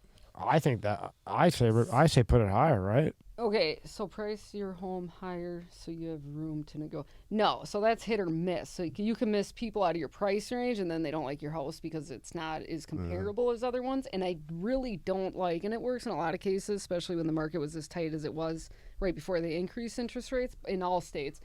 Florida's still hopping, but it was people would do what's called like an auction. So they'd actually list it lower. And then they would just get tons of traffic and then have all these bids on it and be like, no, we got a bid. And it would drive the cost up. No, it did work. Yeah, it was a bidding war. Yeah, and then, so it's just, but it's like no matter how, it's hit or miss. I wouldn't necessarily, I don't know. There's ways to do it. It really depends. Right. I had a blast selling houses, though. I bet you did. I did. I could see you loving that. Oh, it was so fun doing the. So with that one, I guess it would come down to, what are you selling? What's the location, right? Mm-hmm. Yeah. So on and so forth. Because if it's something that's hot and like super high demand, then maybe you would want to do like it a duplex. Right. You're not, you can. And maybe the past 2 years, but like right now, if you let's say, I'm going to sell for this, they'll just come in cash and they'll buy. Well, maybe Florida, right? I guess maybe Florida. Florida market's nuts. Yeah, it is crazy. I love it. I know 5 guys that they went. It was already 200, 300K over what it was, say 3 years ago. They're like, oh, fuck it, and just get in the house. Boom, somebody comes in, cash buy, say 900K, right? The house is really 600K 3 years ago. They got it listed at 920. All right, we're getting it. Somebody from New York comes in, cash buy, 1.1 million. Because what? They're saving money. They're like, fuck, my taxes suck up here, and I'm actually going to save money. I'm actually saving money. But the house 3 years ago was worth 500K, and they're coming in cash buy 1.1. What the fuck is happening to this world? We're getting a lot of big companies down here, too, which is even making the housing crap way more crazy. Like, people are driving around neighborhoods knocking on doors, like real people that want the house, I guess. Yeah, and they're, like, offering them, like, an insane amount of cash. I get shit in my little mailbox thing, and I always think it's fake. Well, is that because no, it's probably real. That's real because people. what the demand is so much that there's actually not enough houses for sale. Right? I mean, that's what it is, there's not. No, people are going to houses that they that like, literally asking to buy them in neighborhoods and things like that. Yeah, it's like there is no market. Like it's hard to gauge. Like it's like how much are you willing to pay? Yeah. Well, I want X amount. You said there's no market. There's no market. It's like tough to gauge. Yeah. You better if you find something, you better buy it that day, right? Oh, I mean, you should have bought it yesterday, but second. Yeah. Give them before it's another 100,000, right? Yeah, I mean, people are writing notes of why they want the house. Like it's got intense. I think it's like, here's our situation. We love this house because it reminds me of me when I was a kid, and I want my daughter in the same. And that does kind of work if you tap into people's emotions. And they'll pay $1.3 million cash when the thing was $400K 3 years ago. I've seen it happen over and over here. It's triple in some cases, if not more. It's crazy. We're past 2008, I think. as of recently. Now, how does before we go to the next myth, how does that end? Because it's so high, it's 3 times what the price is, if not. I mean, more, I right? think the migration level is kind of outside of my understanding. I think for a lot of people, it's kind of weird. I mean, the politics is really driving people down here, if anything. I mean, people are fed up. Like they're like, no, They've had it. do see if I pay, like he was saying, if I pay an extra 100 to 200 grand, I'm going to save that in taxes next year because we don't have an income tax. And like corporations that are coming down here are saving so much money, and they're dumping so much money just to get these properties because they're like, you know how much money I'm saving next year? Do you know how much all of us are saving next year? So I think it's dumb for states, and I hope they finally realize that we cannot tax people to death. But the other states, like here, it's a different ball game. But other states are, when this has to pop, right? Yeah. It has. I can't. I don't. The whole. I don't know. I mean, I would think so traditionally. Right. I mean, something's got to give. But I think I'm more optimistic. Like something in the future is going to change. Like our perspective. Like as far as energy shit like that. But I mean, I think the government should stay out of it. Listen, you talk to some CIA guys. That optimism is going to go right down the fucking toilet. I did. I was just watching. Somebody sent me a couple of videos. I think it was like a Jesse Ventura video or something. Don't watch any of the guys that are writing on air. I don't get too into it, but that something weird's going on. I mean, if you have any sense of an intuition, it's But I try to be optimistic. Like we're in a good state too for the most part. We got a good governor, but it's a weird deal. It's weird all around. And what's the next one? If you renovate your home before selling, you will get dollar for dollar return on your investment. I would say. I would say that depends, right? It depends. Again, it goes back to that. Is it going to be an investment property for somebody? If they come in and flip it anyway, did you just waste a ton of money by doing that? So it varies. And in other people, too, when you're buying $1 million houses, I do like houses, but when you're buying like millions of dollars, you have the funds to make it the way you want. And usually they're going to do that. So to leave it open and just leave it like in a livable condition and just have people come and do it themselves, especially when you get in that price range. And I'm talking Florida. Up north, it would be better if you had a single-family house and it wasn't ready for somebody to move in and a family is looking at it right by a school. You're going to want to make it livable and just use like a coat of paint that's neutral and just have it ready to go. And that would make a difference. Actually, now that I think about it, I can relate to that one because remember when we were growing up, I don't know if we were guys, you would deck out your car, make it look cool, get some rims or like a stereo. You'd be like, yeah, when I trade this in, I'm going to get, $3,000 more. No. But then when you go to trade it in, they're like, nobody wants this shit. Yeah, that happens a lot too. You look like you just came out of the ghetto. Where's the gold chain? If the investment is to get the appliances in working order, keep it neutral, maybe stick to a current trend, and then ship it out. Depends though. Is it a single family or is it going to be an investment that they're going to flip anyway and be upset that they have to pay extra for it? Really but in this market, it doesn't really matter. Yeah, all traditional, I guess, the window, hypotheses are out the window, right? Yeah. And then, truth does, agents just want to make a sale. Well, I mean, it depends on who the agent. If they're hungry, I don't buy into that. But I mean, I don't know. It depends on there's so many brokers and so like agents. There's so many agents, and it's like. You know who you're working with, just if they're hit, especially in this market, are they out door knocking for you? Like I used to door knock. Like if somebody wanted something, I'm going to go find what they want. I'm not just going to pick something out of the market, but I overdid it too, but I got repeat clients and I always get, you got repeat clients because Florida is the state of manipulators. They'll come and sell you the biggest pipe dream. I can't believe the difference between up north and here. These guys for 3 years, they'll hang out with you. Sell you the biggest pipe dream, and then the second they get you where they want you, they'll just hit you. You do got to be. I mean, I was fortunate. I met a lot of good people, but I have been screwed out of a lot of money. But again, I was kind of sloppy too. I wasn't getting stuff signed. I got excited about stuff, and I would just ship it out. And now I'm like, who do I want to work with? Is this going to be some, scam? And for me, I thought here was like Pennsylvania, maybe Minnesota, where pretty much there's like this thing called loyalty to an extent. Well, everybody knows each other kind of in Minnesota, so if you get a bad rep, and down here in commercial real estate, it's you kind of get familiar with everybody. You get a lot of the same people buying properties that are investors. You get a lot of the same brokers. It's a smaller community. And, some of the brokers that were very rude to me when I first, because I wasn't, that great, but it kind of sticks in your memory that, like, you were kind of rude. I remember you. You screwed me on $100,000, and now we're working on something that could be potentially worth $150,000. I would never sabotage my client over bad feelings towards another broker, but that sticks with you. I don't really want to work with you, but we'll get it done. And you can kind of feel the tension. Like, no, you're not scared. Not this time, pal. And in my case, it was businesses. I would have a business partner that I became friends with, dinner with, hang out with, and they would hang out for 2-3 years. They had it first. I just came in. They might have the 51. I got the 49. And then one day, just whenever they felt ready.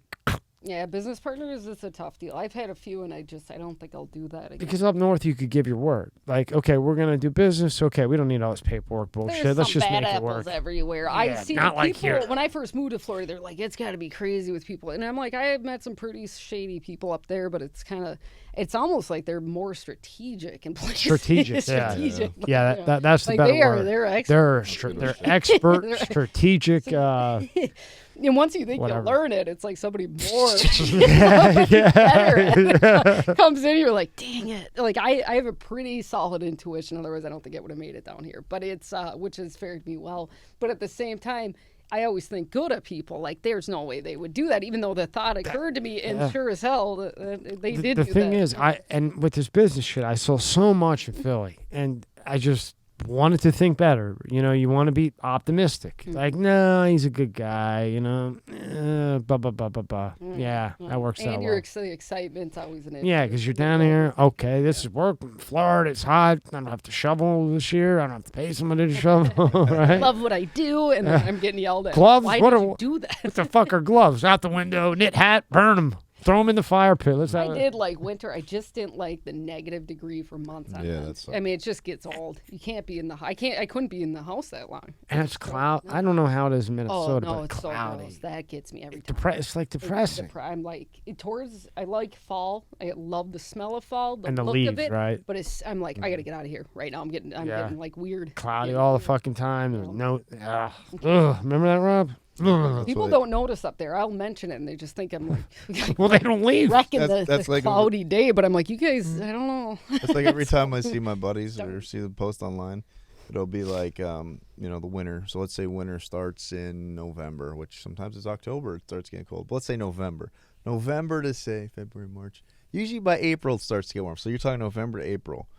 Then in April, they'll be posting their diet plans and their workout plans because they've gained like 60 pounds just sitting inside. So like True, heavy right? workout, heavy diet plan. I'm like, what the hell? You look like, oh yeah, you gained like 40 pounds, man. Yeah, I'm bulking. It's winter. I'm bulking. Yeah, bulking Bulk, season. I'm about Bulking to cut. season. I'm cut- Bulking season. Yeah. I'm cutting in June. Correct. Cutting in June. Yeah, no, it's Meanwhile, no, you were sitting on the couch drinking beer. That's what hibernation, man. you eat like heavy foods to stay Yeah. warm. Yeah. Like it's real homey. It's like a bear. It's hibernation time. Got I the have heat like on. roast and like potato, like just like I Yeah. don't know what is it, a hot dish? Like it's just tater tots covered in meat. Oh, cheese. Oh, yeah. I do kind of miss the smell of like the heat clicking on though. The what? I think we had like an oil furnace or something. Oh, I love the smell. My dad used to smoke a pipe, and we had wood burning fireplaces on Yeah, our slab. yeah. That smell, and we would chop wood. It was real kind of old school in a sense, but the smell of it while we're watching a movie with popcorn is Nothing's that better. brings me right. Nothing's back. better. I That's love home that. to me. That That's- smell is home to me. Yeah, nope, I agree with that for sure. Go to the home appraisal one. And the It's smell of a special. snowmobile, that's always nice. Oh yeah, Yeah. yeah. When you really gun it, Yeah. when you're not like a little bit more than you're supposed to. You know, I've done that. I flew off the back of one. Did you? I had a shitty like Yamaha 250 for my sled, and then my brother got a racing sled, and they're like, "Yeah, fine, yeah, you can drive it." And Those racing ones I move. You punched it can't punch down. those. And I did 2 somersaults off the back and like hit my head, but because my snowmobile takes like a couple minutes to get up to 50 miles an hour. He This has shot up a to 80. racing snowmobile. Yeah, and I shot it down Arctic or something, but I Like remember it's racing? nuts. Yeah. Racing. You want to just gently. Oh no, I learned it. Yeah, Never again. You learned when you were 10 feet behind you. Takes one time. Takes one time. Oh, that was funny though. An appraisal is the same thing as a home inspection. No, not even close. And you know what? I would have said, yeah, it's the same shit. No, not appraiser at all. works for Actually, You're on the outside though. we don't even we actually stayed in there. This is not a home inspection. Like you're very, you got to say that in all of them is we don't do that. A lot of completely people separate. think it's the same. No, they are so far from different. So far, yeah, no. The appraiser works for the buyer. No, absolutely not. That's illegal. Unless you want a fucking case, actually, right? If you guys remember a long time ago when we, like they actually started regulating the appraisal because, you couldn't, and you can't really talk to the mortgage companies, can't talk to anybody. Like, it's just give us the value, for the most part. Because there's too much Because shady. it was, if you're matching, I mean, that's highly illegal for one, but it's, no, you can't do that. An appraisal will give you the magic number of what the buyer will pay. See, again, the same Yeah. thing. No, you can't do that. Some were doing that. They're out of business after 08 for sure. The bigger the house, the higher it will appraise. I mean, it depends. Depends on there where could it's be obsolete. no, there could be a lot wrong with it. That's a loaded question. The more bells and whistles, the higher the appraisal. Not at all. Depends on the market. And all amenities are created You can, equal. you go to some of these houses on Palm Beach and they'll have like these big lanterns that they might put in there. Otherwise, they're going to take it out. But that doesn't really affect the appraisal. You know when you make a right out here and, a couple celebrities live down the street? Alapin Right here, Ocean Boulevard. Oh, yeah, Billionaires Row. How much do you think we always guess what they are.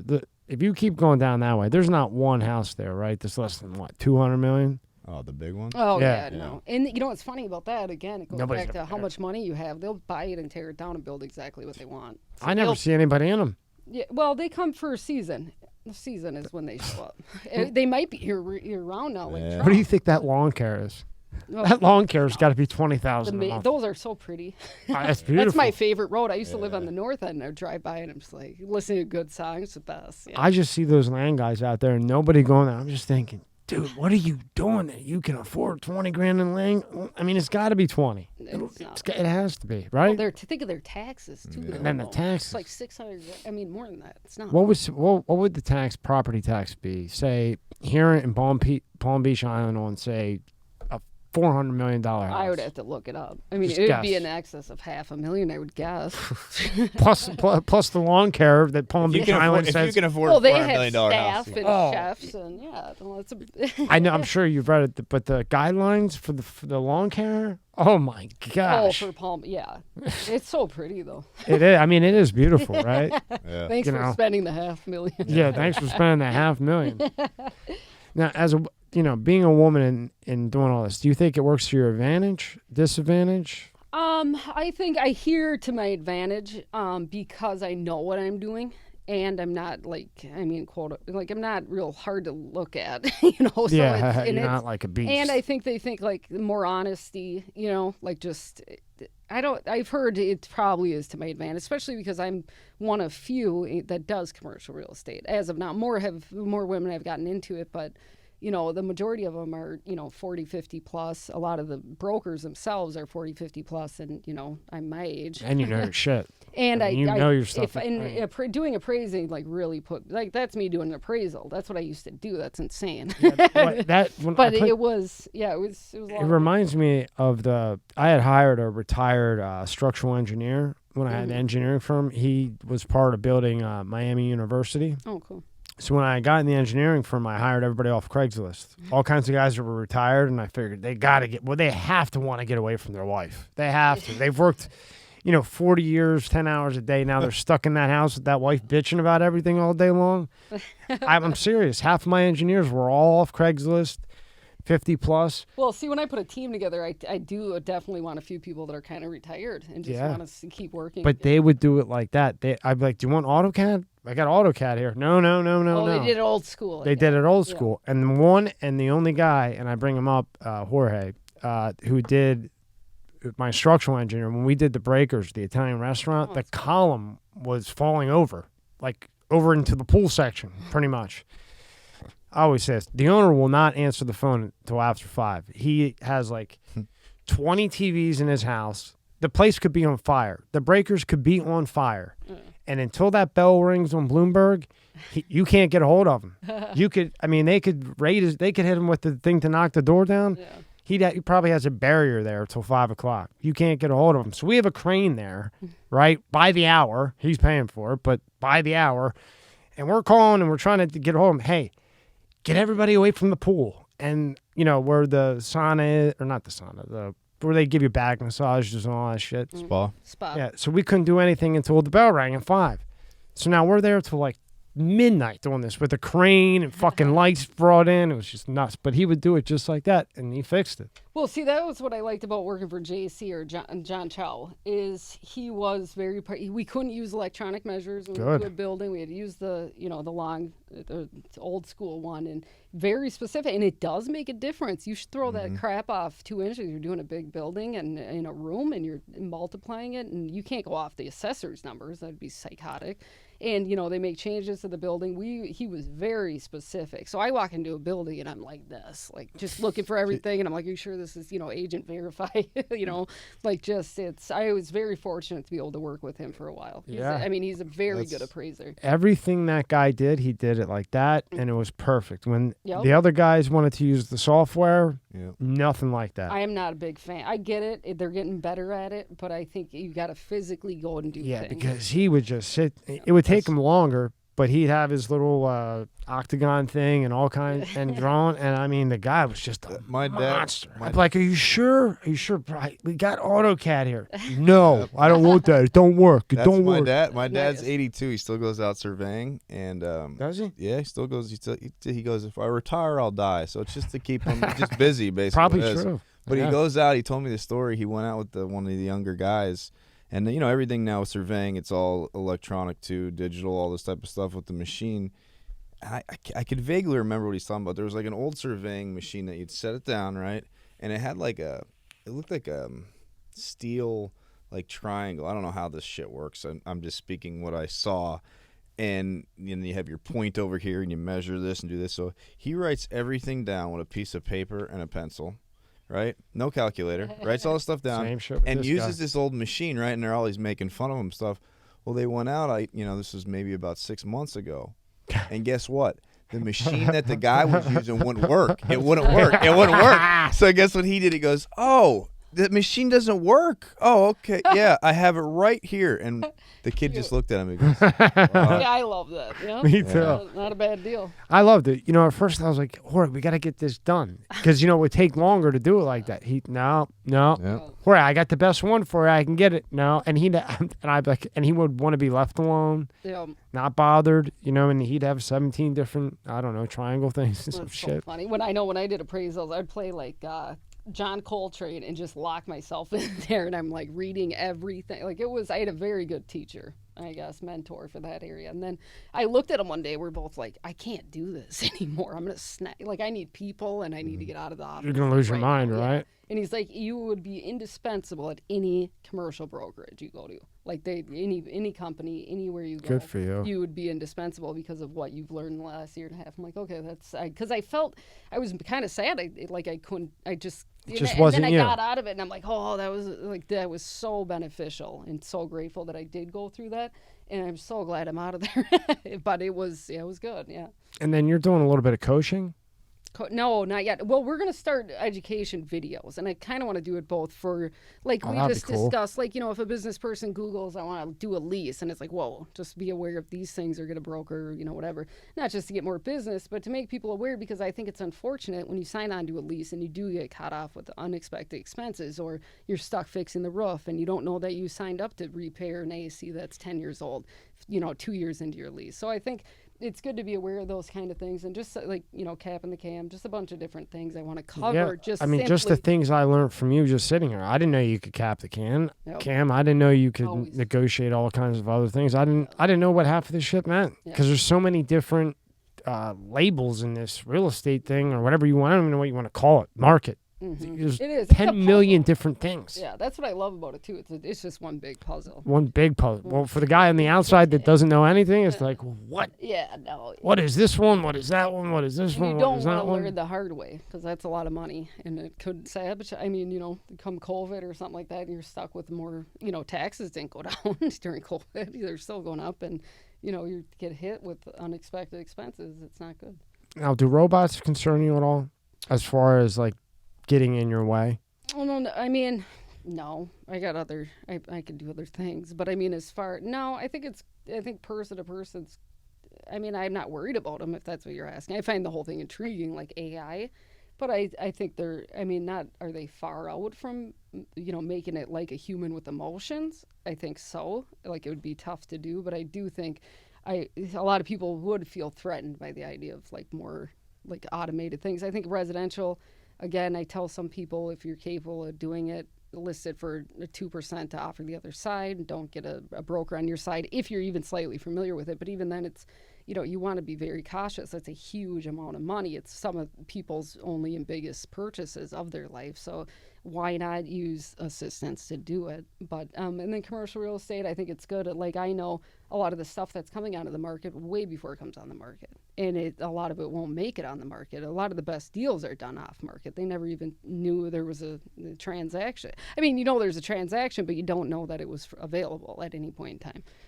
Yeah, after you answering a lot of questions I didn't know, I don't think robots will really affect the real estate too much, do you? Commercial. Because I think they're about 10, 15 years away from conscious. I think real estate, a lot of the agents, if you're not really working hard like anything you're doing, you're not going to make it. And I think, residential, I know a ton of people that make very good money, and I know people that get into it thinking it's going to be easy. And it's like, if you're acting the way you're acting, somebody can go online and get it without you. I mean, you just have to be on top of your game, and you have to know your stuff like anything. So, I think it'll be, I think they're going to be huge. I think they'll be here with a conscience within the next 10, 20 years. I really do. But I think someone like you, and I'm not saying this because you're sitting across from me, that is well educated, you know what you're talking about, I think you'll survive that. Yeah, and I think you do have to be. I mean, I wouldn't mind my own robot going out while I'm sitting in the tub. Yeah, and, like, talking. Yeah, send that fucker. Send that fucker out. Hey, go do that. But I'm optimistic. I want to think that sense is, I want my own robot to go out and do it. And it's common. Sorry, I couldn't make it, but we're kind of there. We're it's there. Just not physical. Yeah. I mean, I could call. I think China has them. With the conscience and everything. Yeah. They got towers all by the military bases with Huawei in them. So when you're, military area, the cell phone tower, our genius people allowed Huawei to put all kinds of parts in every tower by every military base. Yeah, was that yours? I was watching about drones all made up. Who was I just? Oh yeah, we had one on here with the drone guy, Samuel Arms. They're all made. Oh yeah. Was that you? Did I watch that? Yes, he's part of. I get sent a lot of stuff too. But yeah, I don't. Yeah. Might not have been. Yeah, I don't know. We just. But anyway, yeah. I don't know. It's not a big deal. But that is. It's a crazy world we live in. Well, they had a robot that could rap, not metaverse, like really rap, and they canceled him. Who signed him? Go back up. Who signed him? I think it was Capitol Records. Capitol Records, yeah, that was the one. So these morons, they made a video with the robot, with police, and just acting like jerks. You know what I mean? So Capitol Records cut him. But when you see that, like, just play one of them. Yeah. This one. Like, this is not metaverse. This is like the guy. That's a robot right back there. Oh, yeah, that is crazy. And show the one where the robot opens I this might not jar. have a job. I don't know. Left. I think there's other things I'm kind of dabbling in too, but I mean, like, but it's just crazy that he could do that. But before they took it down, it was a real full rap song, like video. Like the robots dancing and all this other shit. Just from this isn't even like a, it's not like a, Elon Musk robot. This is just whatever type of robot. Yeah, you know what I mean? Yeah. So those things that we've been seeing, that drones, UFOs, do you think they're UFOs or do you think they're drones, military drones? What do you think they are? I haven't looked into that. I haven't seen one personally, but I just watched something else on this too. Aren't they going by like military ships, like all across the country? Yeah, they seem to be. All the different countries are seeing the same exact thing. Swoop in and they have zero. Like, it doesn't matter if they're in water. They operate the same. Well, they're going, 30, 60,000 feet in the air to in the water in less than a second. Yeah, I saw that. And they're all by military. Yeah, so it's like, I mean, if the military does that, I was fully not aware. But, so it's definitely could be a possibility that it's something else. Yeah, see, I've never personally had one of those experiences where I went outside and saw something. Yeah, me neither. Wait, I feel like no, I never skipped that story. Was that? That was in Mexico. That was in Mexico. What happens in Mexico stays in Mexico, I right? was gonna leave that where it is. That's super funny. I don't know. I mean, I believe in the whole UFO thing for sure, but Oh, I feel like there could. Without a doubt, I would never say with confidence there's not another. But I don't think those are UFOs. I think they're military drones, and I don't think they're ours. Oh, really? Personally, that's my personal opinion. Just see, and they might not want to get us freaked out. What I gathered. By saying what it is. Well, you got to figure. But why would they publicize it too? It's like, are you trying to hide it? Every time I see something in the news, I'm like, oh, there must be more to this. But well, right. So this is just my opinion based on what I've learned, not from me, from what people I've talked to. I'm not that smart. But I think they're China, and I think that China, when you're about to go to war, they're going to hit Taiwan. This is their time to do it. They got the perfect guy in to do it. How many chances are you going to get? They've already been waiting 100 years to do it. This is the time to do it. So usually in the time of war, you kind of show what you have. And if you show that you got a drone, they can do that. And they could reverse engineer maybe a craft that landed somewhere or whatever the fuck. That's scary shit. So now why is it the UFO now all the time? Well, if it is military, what better way to deflect than all of a sudden, out of nowhere, now we have UFOs. Mm-hmm. Now we have UFOs here. Prior to that, never even talked of. Mm-hmm. Now you deflect and you say UFO, and then everybody gets excited. UFO, UFO. And they don't think, well, how if it's a military fucking drone that isn't ours? Well, I found it funny when I was reading an article. It's like they just kept saying, this is not military. This is not military. Like over and over again. So, I don't know if they're trying to cover something up, if that's what you're asking. But, or if we should be fearful by any sense. But there's so much going on in the world that you should be, like, just, make peace. No, I'm kidding. No, yeah. I'm not like, I just think it's, just be equipped, I guess. I don't know if it is China or not. The biggest one that got me was, I think it was Andrew Bustamante, who was a nuclear missile CIA guy. He was like the head of the nukes with the CIA, like operations and everything else. And we had played them. 4 or 5 of them were like the tic-tac-toe thing. Mm-hmm. And when they're talking, they're just talking like, hey, do you see that? It looks like a lifesaver. Did you see that? It just dropped. But they're talking to each other in the cockpit. No call to FAA or whatever the air traffic control is. Were they in shock, maybe? Like, I would probably be like, I would forget my duties. But if you saw something that's... But if you're a fighter jet pilot and you see that, when you call, because how if that has a missile on it? When you call air traffic control or call back to base and be like, yo, we got a little bit of an issue here. Yeah. So his hypothesis was that either A, it's just bullshit, or B, it was kind of like a B-roll. So like what really was said in that cockpit wasn't about, released to the public. It was me and you were talking over what was really being said was, say, put on silent. And then me and you were talking into mics and we're talking to each other. Hey, did you see that? Oh, I see. Wow, that dropped. So you're not hearing what actually was said, because then that would maybe freak people out. Mm-hmm. That was his. Well, I know for sure they cover up stuff, so that's not a doubt in my mind. But I would have to know a lot more, and I'm not going to sit at a computer and Google it after my experience. Just I kidding. don't know. No, I don't know. I just think China's going to make their move right before the election, and then Biden has a choice: do you sanction China because everybody's going to want you to, The people in the U.S., they're going to pressure him to sanction those him. Discussions already could have maybe perhaps taken place, too. Well, again, let's just hope he doesn't sanction him. Yeah. Crisis or, always lead to some sort of reform. So, you kind of, I think they look at crisis as an advantage, whether they plan it or not. So, I think, anything could take place if it's going to be that dramatic. Yeah. Anything can happen. What are you gonna do? Did you think Elon would have? Did you think Elon was gonna buy Twitter, or did you think it was kind of like a fluke to begin with, or what do you think? I thought it was. I just made a bunch of free market jokes on how to adjust things with, by having a free market. Like if the government owned it, you wouldn't have been able to do that, or even start the scare in the first place. So I didn't get further. Again, I don't look into things as much as I used to anymore. Not because I'm fearful, but just because, the I don't know. I let other groups do that. Like I like things like, Project Veritas, or like even somebody as like obnoxious, quote unquote, as Trump. I looked at it as valuable to draw attention to things publicly as opposed to figuring out things solo.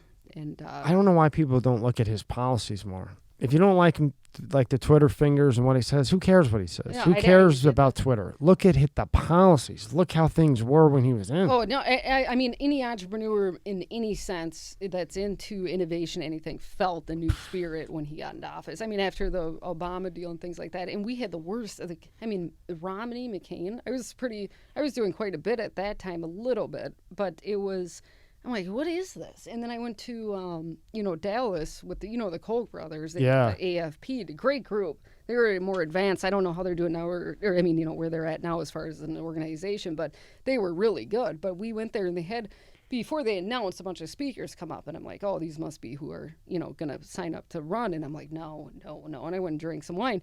But I'm like, Trump stepped in. I'm like, oh, this is perfect. This is going to wake up the people that don't believe in either party anymore, who are sitting at home just super pissed off, but don't believe in any, candidate after.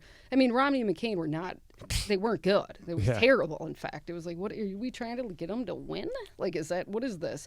But it was all that it was the internal Republican Party that was doing it, not people actually choosing what would be the best. I mean, I always looked at it. I don't get emotional about any issue or anything. I look at it as like what would be strategic, or what's going to happen based off psychology, or even like through campaigning and stuff like that. I'm like trying not to say it, but it's like you look at Trump and it was perfect. He was perfect for that time, but the way they went after him is just. That is. It's almost to set like an example. This is, as an example, is look, if you're not as strong as Trump and you try to do what he just did, you're done. Because we're getting you one way or another. And it's like looking and it's like, oh, great. And he had the worst guy on the planet against him again. Oh. I know 3 or 4 guys when he was. Well, that's what stemmed the story. Well, Mueller, he was U.S. Attorney in New York. 3 or 4 of my friends, maybe 4, I know 3 for sure. Mm-hmm. He would go, and this is no bullshit, he would go and get anybody he could to testify. Hey, if you don't testify, he would have a cop pull somebody over. Hey, look, you want to get out of this? Testify against this guy. Blah blah blah. Well, that's how it's like it's like a weird mob. It's not a good mob. Yeah, no. They are like. So for him to go 3.5 years, my friend Lance, who was he was Jamie Dimon's partner, and there was a murder, and Jamie Dimon went to the feds first. Lance got hit. Blah blah blah blah blah. He actually sold the hospital to, who was the governor here before DeSantis? I always forget his name. Rick Scott. Mm. He sold the hospital to him that Rick Scott has, this Lance. Anyway, so Mueller, he, played that whole game with that one and added all kinds of shit. So if he can go 3.5 years after Trump and he can't find anything, the dirtiest prosecutor in the planet, and when I say dirty, mm-hmm. If he can't find anything, then there was nothing to find. And now you rate him a president? That's great. That's what made me want to even tell the story about that situation I experienced in college, and that's what makes me so grateful. I hadn't told anybody that. I would look crazy, but we're to the point where it's like conspiracy theories or weird things that you experience are actually like, whoa, that is relative. I mean, that's real. It's reality. Real. It's reality that you're living in.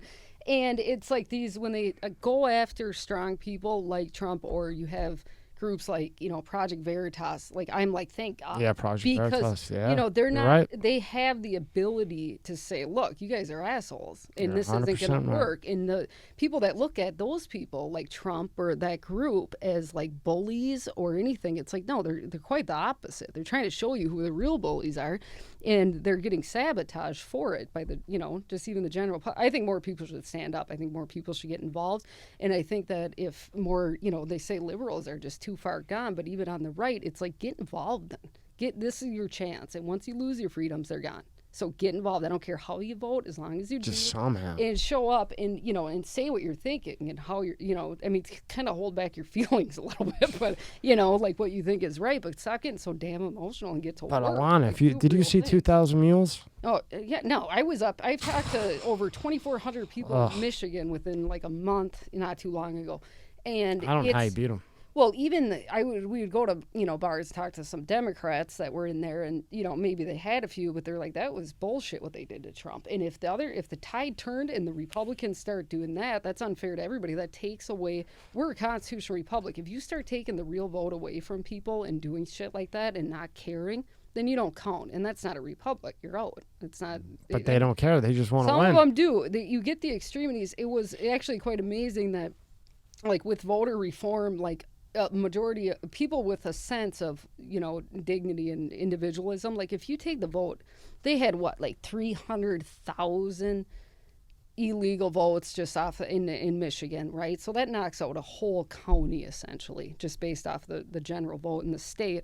You don't have the representation that you actually need in the community from looking at what is needed. You're not getting representation. Like, that's not accurate for your state. So a lot of Democrats I did talk to did see that, which was good. But at the same time, they have such a hatred for the other side that they're not allowing themselves to change too much. But again, it was very refreshing to see, not towards the cities, but like in the UP, things like that. Very, very refreshing to see how many people were not only aware, but disgusted from both parties. I mean, it was 90-10. You go down to the cities, and it's like, they don't care. And it's almost like what are you, like, what are you in, like, a fantasy world or something? It's like, well, I mean, it's selfish, you kind of need, I mean, you got to they need to see a therapist or something going on. Yeah, really. I mean, there is like a disconnect completely. And I can say that comfortably because it wasn't everybody. It's not every Democrat. It's not, every Republican that is extreme. Like, there's a group of people that, I mean, it might be like brainwashed or something. I don't know. I think they're brainwashed. I mean, I think it's like, stop. Yeah. I mean, and if more people stand up and be like, look, that's inappropriate, that's individual, like in a constitution. I don't know how you beat them. I don't know. I could go on about it. Me too. I didn't think we were going to get into this, but I could go on hours about just it's a therapy thing. And I'm not a therapist. I'm a hardworking person that's kind of paying for you to go out and act like an asshole. Like, that's, I mean, essentially the money you're receiving is coming out of my pocket, and you can like me, you cannot like me, but I don't think that's fair you to talk to me like that. It's not fair. Or to there's nothing fair about it. Take my vote. Like, I'm paying attention. I don't want you taking my vote. Don't wipe it out. Nothing fair about it. No, and it was 2,000 mules was incredible. That one blew my mind because, I knew how bad it was. Mm-hmm. But, I mean, when you see that, you say, well, how do you beat him? It doesn't matter. It doesn't matter what you do. How does he get 80,000 more votes than anybody else? Are you kidding me? Sense. And if you go by precinct, too, I was looking at it, just how I used to get real into the numbers, like when my dad was running, or just even after an election. I get really nerdy about it. But if you look at the precinct numbers and the number of people that, live there, registered, like just by precinct, you're going to find errors. Even that, there's a little documentary on a lady that, well, she got rated too. Go figure. But she actually did see, like, you rewire one thing in there, you're never going to know. I mean, you're into computers and stuff. You could hide that shit for years and then scare people with lawsuits or do whatever you want. And again, I'm not a conspiracy theory. I have to see something to happen. But, being rational, it's hard to say it didn't occur. We'll just say this. Yeah. 80 million more votes than any other president, Biden. 80 million more votes than any other president, Joe Biden. I don't know. Now it just seems a little off. Okay, let's go through the websites. Are we done with the websites? No, pull them back up just so everybody can see them. Try to get you out there. But yeah, they could have called him. They could have, even if he pushed back about the papers or whatever, they could have said this. Hey, look, Trump, you have 1 week. If you don't hand over the papers that we want, or don't let us come get them, because he had already handed over some, then we're going to do what we don't want to do, and we're going to raid you. Mm-hmm. But they could have called his lawyers and said, look, you have a week to hand over A, B, C, D, or let us come, and then we're coming. I think they wanted it public. Of course. Yeah, I mean, but that would have been the right way to do it, is what I'm saying. Oh, absolutely. Well, same with, the diary with Project Vandeveer. They tried to give it back. They tried to give it directly back to him, and then a couple of months later, they hit him. After the election, they obviously didn't want attention during the election on it, but, it's all strategy. If you think about it rationally, you can see what they're doing and why they're doing it, but it doesn't make it right. It's completely wrong, and it's very rude. It's rude. It's rude to the people, and it's kind of rude to themselves. And same with Stone. Be in that position. Stone's my buddy. He's crazy. He's my buddy. He's a complete nutcase. But I mean, to rate him and then blow up a fucking place, a place 2 places down from his office. It's like, I have to use the restroom. yeah, we're about done. Okay. No, Okay, so this is your website. We'll have this in the description. Oh, so nice. Okay, again, cool. if anybody wants to contact you, go Yep, through here, what yep. you'll do for them and everything else. Perfect. Thank you. So you'll do broking or I what do all? business brokering. I do leases, investment properties, and land. We got a good development team. You do. Let's see. What am I missing here? Oh, just a general sale. Like if you're selling your business, you're retiring, which is kind of happening a lot down here. We'll sell your business with your building. Whether they're separate, we'll just list them on 2 different sites. But And cap the can. Cap the cam. That's for leases. Call me about leases. Even if you have I get in trouble for being like consultant all the time, helping somebody through the whole process, and then I'm like, oh shit, I probably should have got paid for that. Probably. But Right. I'm getting, Still, it all comes. good back. karma. It all Good comes karma. back in the end. And I used to do these like $500. I'd get paid $500 on a couple 100 square foot space when I first moved down here, and I thought it was super fun. And then all these people are calling me and they're doing a couple 1,000 square feet and they're buying buildings, and I'm like, heck yeah. So I mean, in the end it all works out. And then Seawinds. Yep, Seawinds Investments is current. And now, if somebody wants you, No, they want to just deal with go you to my through. website. Just Yeah, go to your yeah, website. yeah, Okay. Yeah. Alrighty. Yep. And we'll have all this in the description. Cool. And I really appreciate your time, and I hope you thanks come for back having me on. because I got a lot more questions for you. No, we could have fun. I mean, we could just give me a little. No, I don't like getting too into some stuff. I mean, I can't say I never worked like under cover or like it. I just don't talk about it publicly. No, I mean just like learn more Yeah. stuff. Not like stuff like that. No, we talk about real estate all day long. Yeah. Well, thank you for your Yeah, time. I really Thank you. appreciate That was it. fun, you guys. Awesome. We'll have everything in the description, including your boxing gloves, wherever you got those things from. That was that title. They're bigger than you. I think it was just kind of a fun thing they had going on there. I don't want any problems. No, I'm glad you were nice to me. Just kidding. All right. Thank you so much, Yeah, Elena. no, It was a pleasure. Thanks.